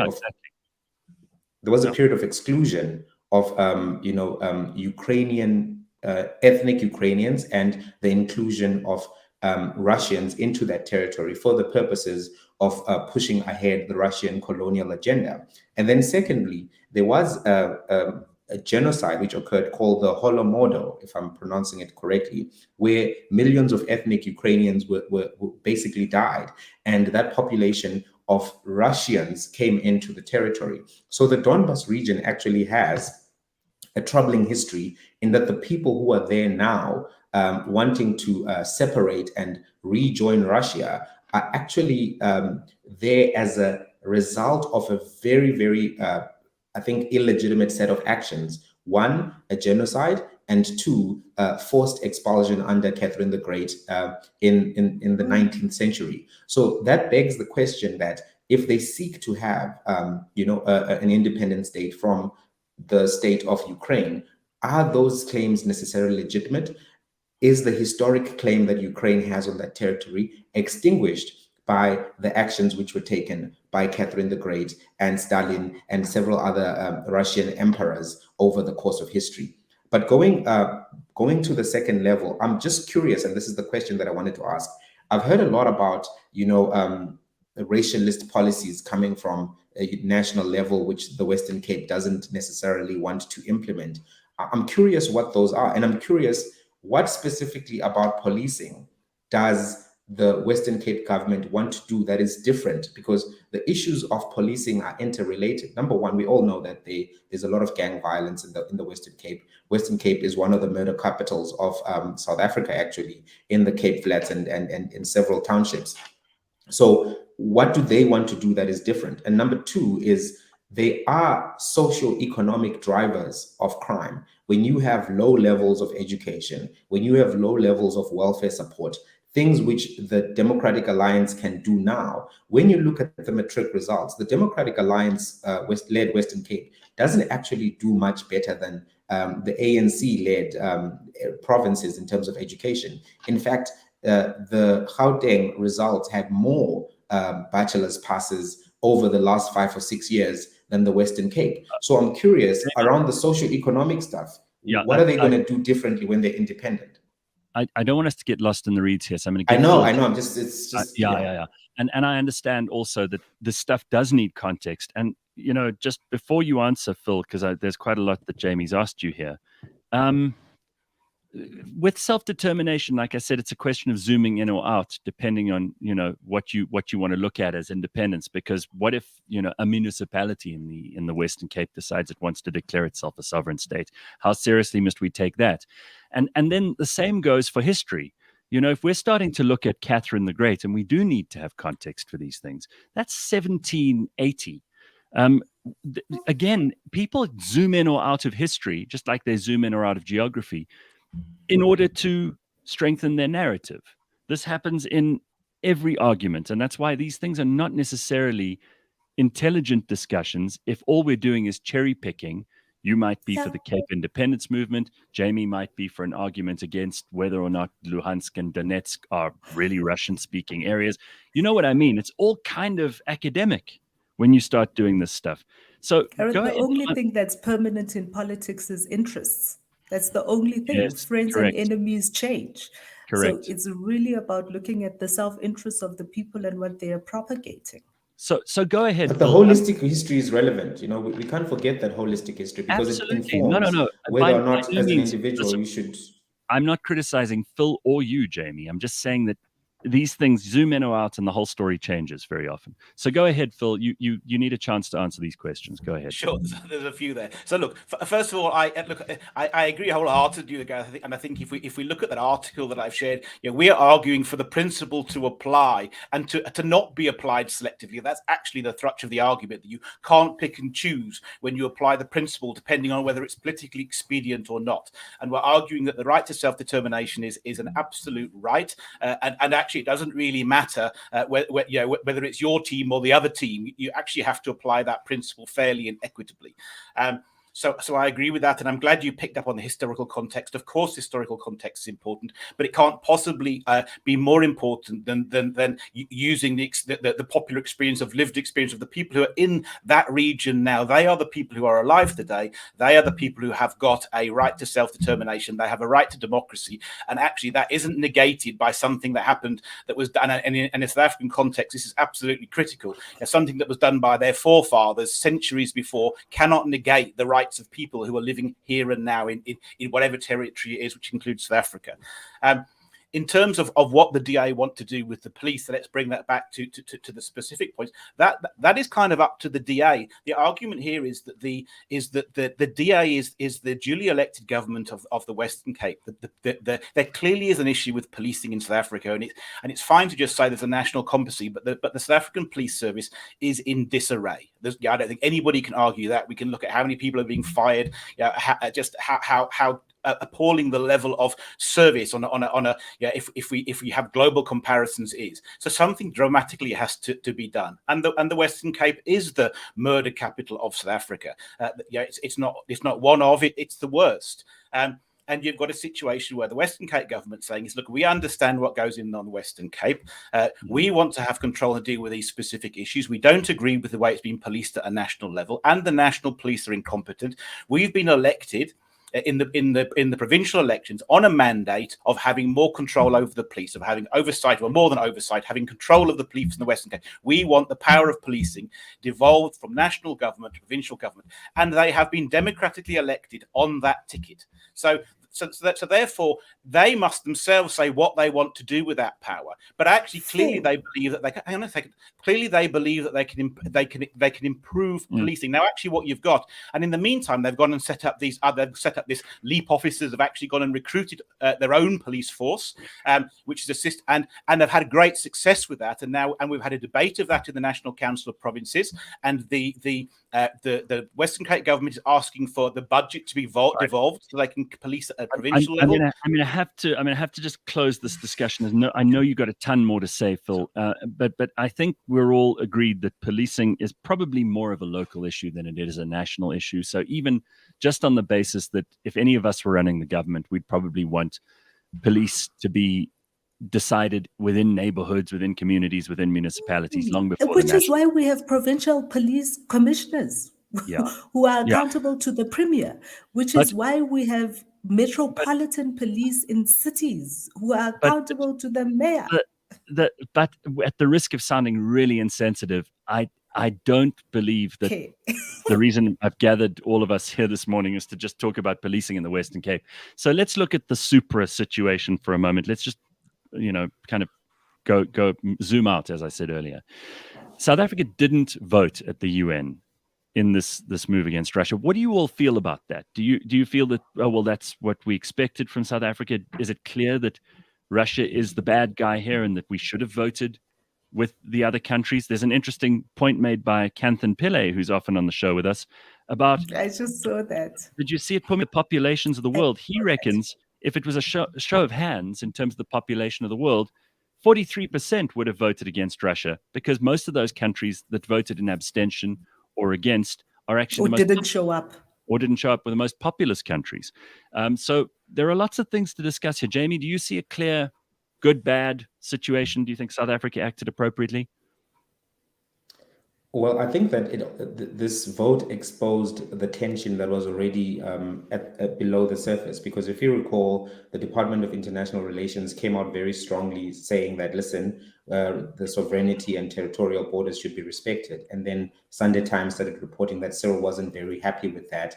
And then we had the Minister of Defense attending a Russian event celebrating a historic moment, some soldier ceremony. And then just after that, the ANC released a statement seeming to be leaning towards the Russia side in as much as it was trying to de-escalate the Naledi Pandor approved statement. So I think South Africa is part of BRICS. There's Russian money that has been taken by South Africa, and the relationship that the ANC has with Russia is a historic one, and one that the ANC does pay a lot of heed to its historic alliances around the world, people who supported the apartheid struggle and all of those things. So it's not a simple thing to say to the ANC-led government that votes in favor of Ukraine, because currently the Western Bloc is pursuing that agenda. And as much as Mr. Ramaphosa was, with the G7 and, very,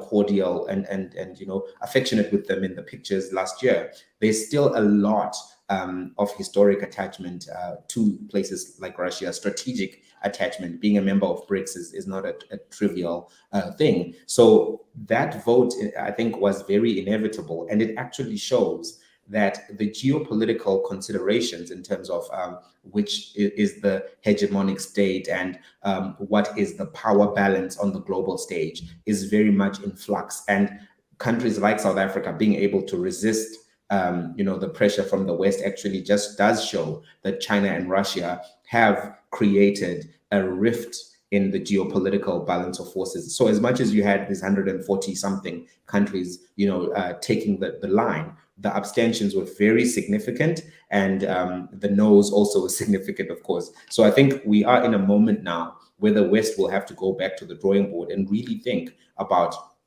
the dynamics of their influence on the global stage. And I think another thing is that some of the African states may have voted, against Russian aggression, but they are very much under the control and influence of China. So if you were to extrapolate that a little bit further, you would actually see that not only in population terms was it a refutation of the Western control, but also some of those votes below the surface were just, they were yes votes, but they were effectively abstentions if you pay attention to the dynamics. Well, Phil, do you feel that South Africa voted appropriately by abstaining, or is this another kind of moral cowardice? No, I think moral cowardice is exactly what it is. I think it's a question of putting your national political interests above an important principle.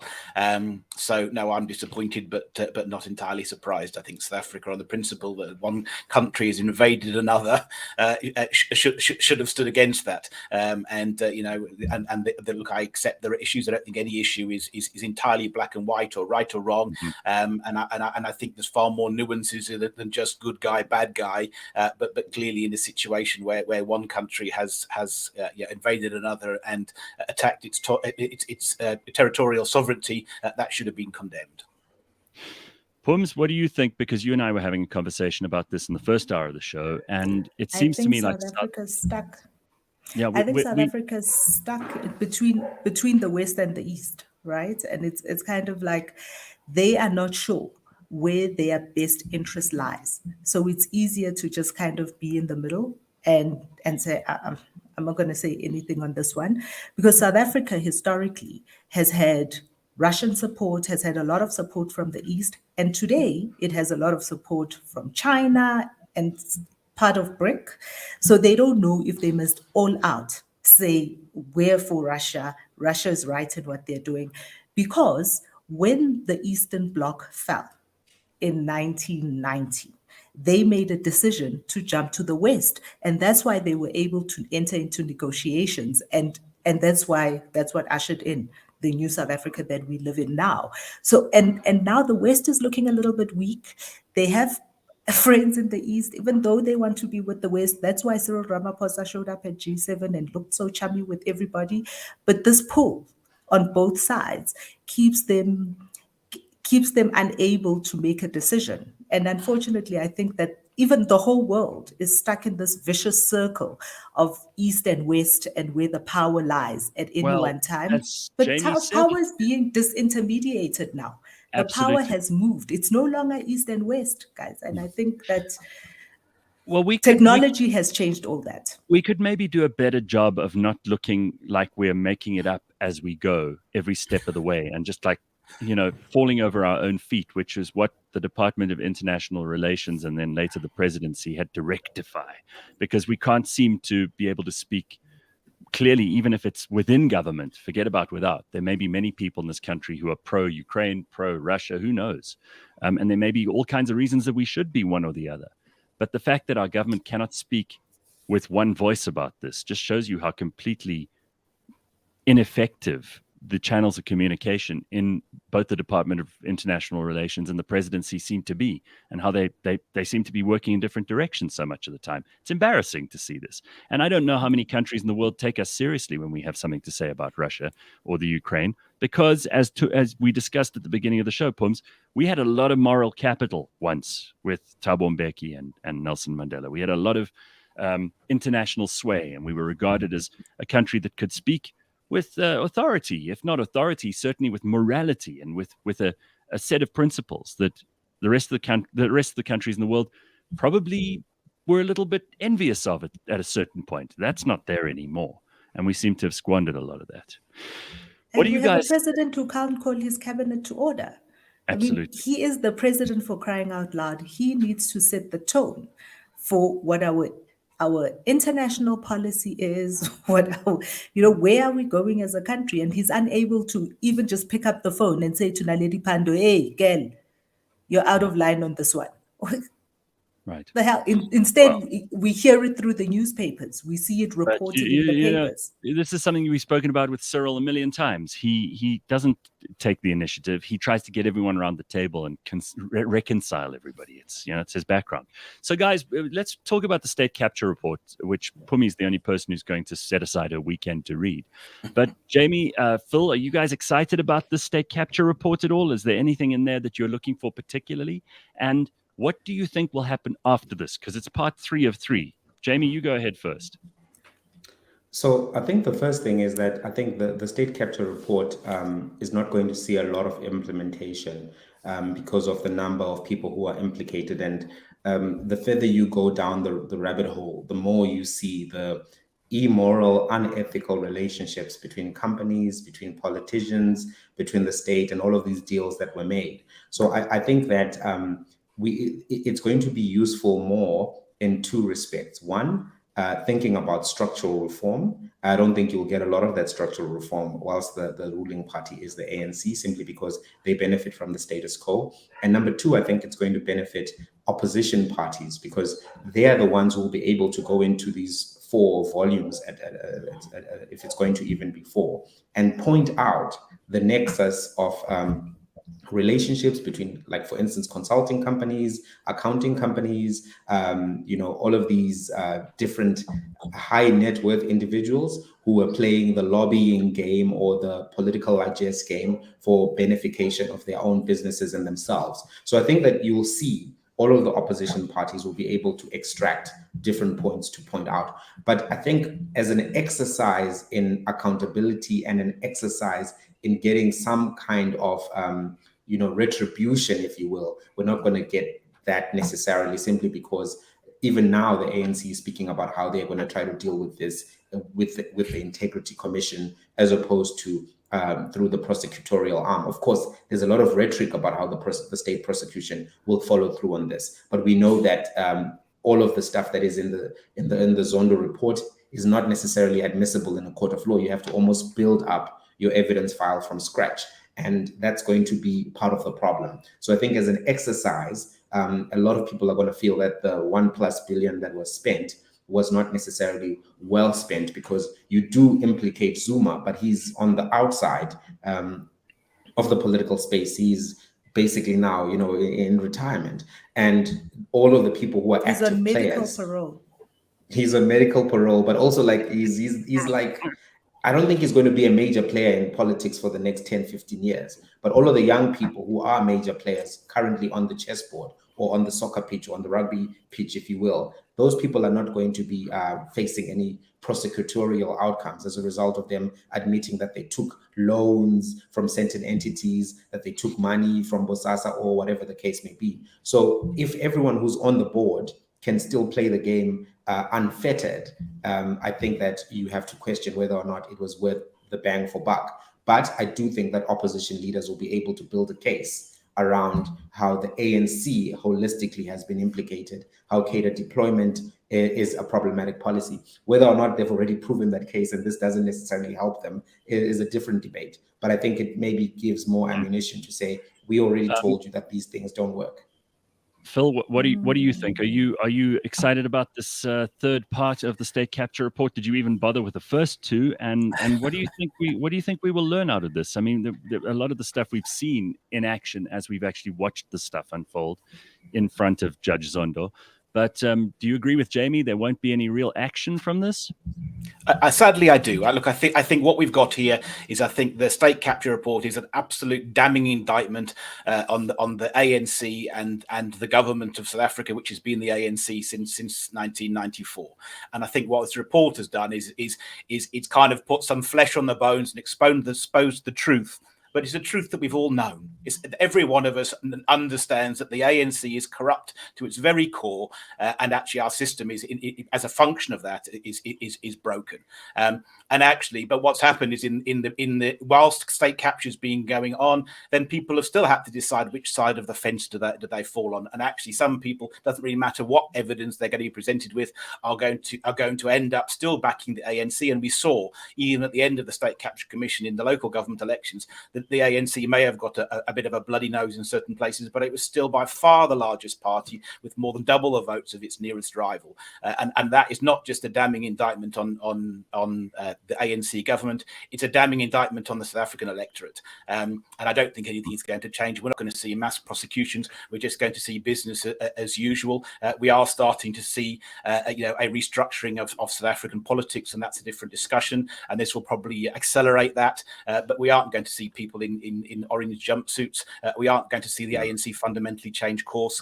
We are going to see the start of this realignment of South African politics. But everybody's known what's been in the State Capture Commission for years. Some of them want to deny it. I think that what we are going to see is we're going to see a rise of private prosecutions. And besides the fact that we have a Sakaliga, we have an AfriForum that goes after certain things, we're going to see a rise in private prosecutions. Busi Mavuso of Business Unity South Africa has been on a very big roadshow. I mean, I think she also had a meeting with Shamila Patoi, just in terms of what the private sector can do to support and help see some prosecutions come to light after the state capture report. There was a report 2 weeks ago, actually, about the fact that over the past 5 years, including the State Capture Commission, government has spent something like 1.5 billion rands on legal fees. So there's still going to be lots and lots of very rich lawyers. If you are in the legal fraternity, there is a boom happening currently, and it is going to continue for a long time. That's why they have all those brand new buildings in Sandton, right, Phumi? Absolutely, absolutely. And I think what the State Capture Commission reports also give to the South African, the gift that the report is for South African politics, is for a clever strategist in any one of these opposition parties. It allows you to shoot fish in a barrel, essentially, because you're able to pick strategic spaces that you would like to make an impact in, recruit people, which is what Action SA has been doing specifically for those areas. And we can learn a lesson from Putin. I told you guys last week that when Putin first came as he was rising up the ranks, before he even started his own political party, he fired 2,000 people and hired a whole lot of his own sympathizers, a whole lot of people who have the same mindset as him. There's an opportunity, I think, for opposition parties to be strategic about the way that they tackle what's coming in the next election. Right. So we've only got a couple of minutes left. America, for whatever it's worth, is still the country that calls itself, the hegemon, or certainly political analysts have been calling it that for the longest time. Something, again, you referred to earlier, Jamie. And their president was making a State of the Union speech just a couple of hours ago, a couple of days ago, yesterday. And there seems to be no discussion around this at all. Of course, for him, and he is going through a very, very difficult time. He's only been in office for a year. And I cannot imagine that even the most sympathetic Democrat in the United States is able to find enough things for him to boast about in his first State of the Union. And he was meant to be the antidote to the craziness of the Trump era. There's a damp squib, and its name is Joe Biden. But luckily for him, along has come a very convenient war, which can be used to distract people. How cynical am I to expect that Joe Biden's State of the Union speech would have been anything but Russia and the Ukraine when there's so little to boast about domestically? Or am I being unfair? Anyone can go in on this one. Who wants to go first? Well, I don't think the war is going to help him much in terms of the midterms. I think a lot of people view his response to not have been maybe as robust as other leaders that have held the seat before. So I think he's still going to get a tough, what is it called, a shellacking in the midterms. And I think that the inflation and the fuel prices are still going to be the economic factors that increase the resentment towards him and push down on his popularity. And I think the Democratic Party is going to suffer some tough, midterm results. And I really think that as much as, Biden, he did, make these references to standing with the people of Ukraine and all of that, I really think that this is not going to be a war that can salvage his presidency. I think he's disappointed a lot of core constituents. If you recall, Black voters were critical in getting him into the presidency, but he has not been able to effect any legislation in their favor. But, right now the anti-Asian hate bill has been passed. And that's something that African Americans look at as, okay, we were your priority constituency. Clyburn was critical to getting you in and pushing away the Sanders vote. But we have gotten nothing to show for that. And maybe a Supreme Court appointment is a symbolic appointment and an overture that I'm trying, but I don't know that it's enough of an effort at a street level where African Americans can say, yeah, you've done something for us. That's an interesting take. Phil, do you have anything to say about Joe Biden?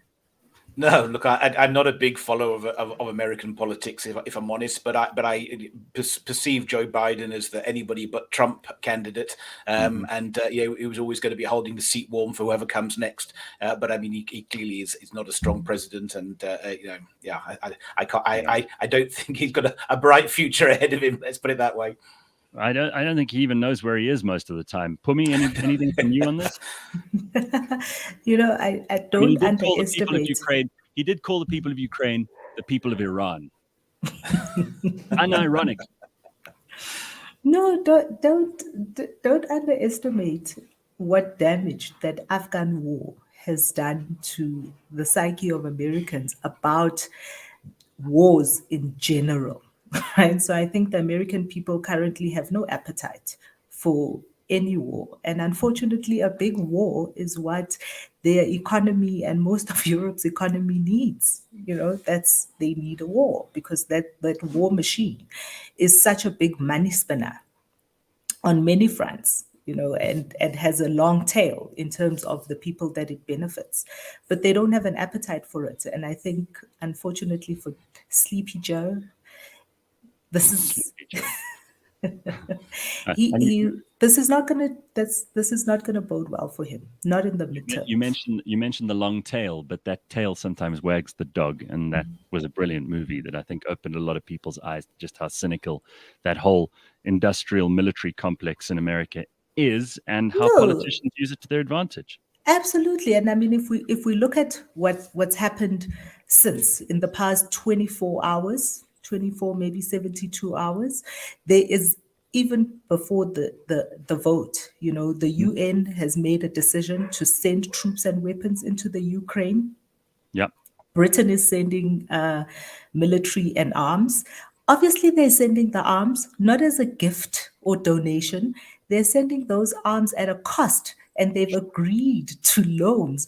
For the Ukrainians are going to find out exactly how expensive it is to engage in war, but even more expensive to have friends like Britain and America, because those loans have interest. Loans have interest. This is what the British learned. This is Churchill, well documented, what Churchill learned after World War II, what the cost of America's help in the war was. Lots of loans. Right. So, well, we are living undoubtedly through some turbulent history here, and you can't say that the last few years have been boring. I mean, maybe one day we'll all have stories to tell our grandchildren, and if we live long enough, our great-grandchildren. But when people look back on these 3 years with Corona, with this current situation in Russia and the Ukraine, with the madness of American politics, and even here in South Africa, I think they'll have plenty to talk about. It's always good to have you on, Jamie, and great to see you again. Thank you for your contribution this morning. And Phil, it's always good to see you too.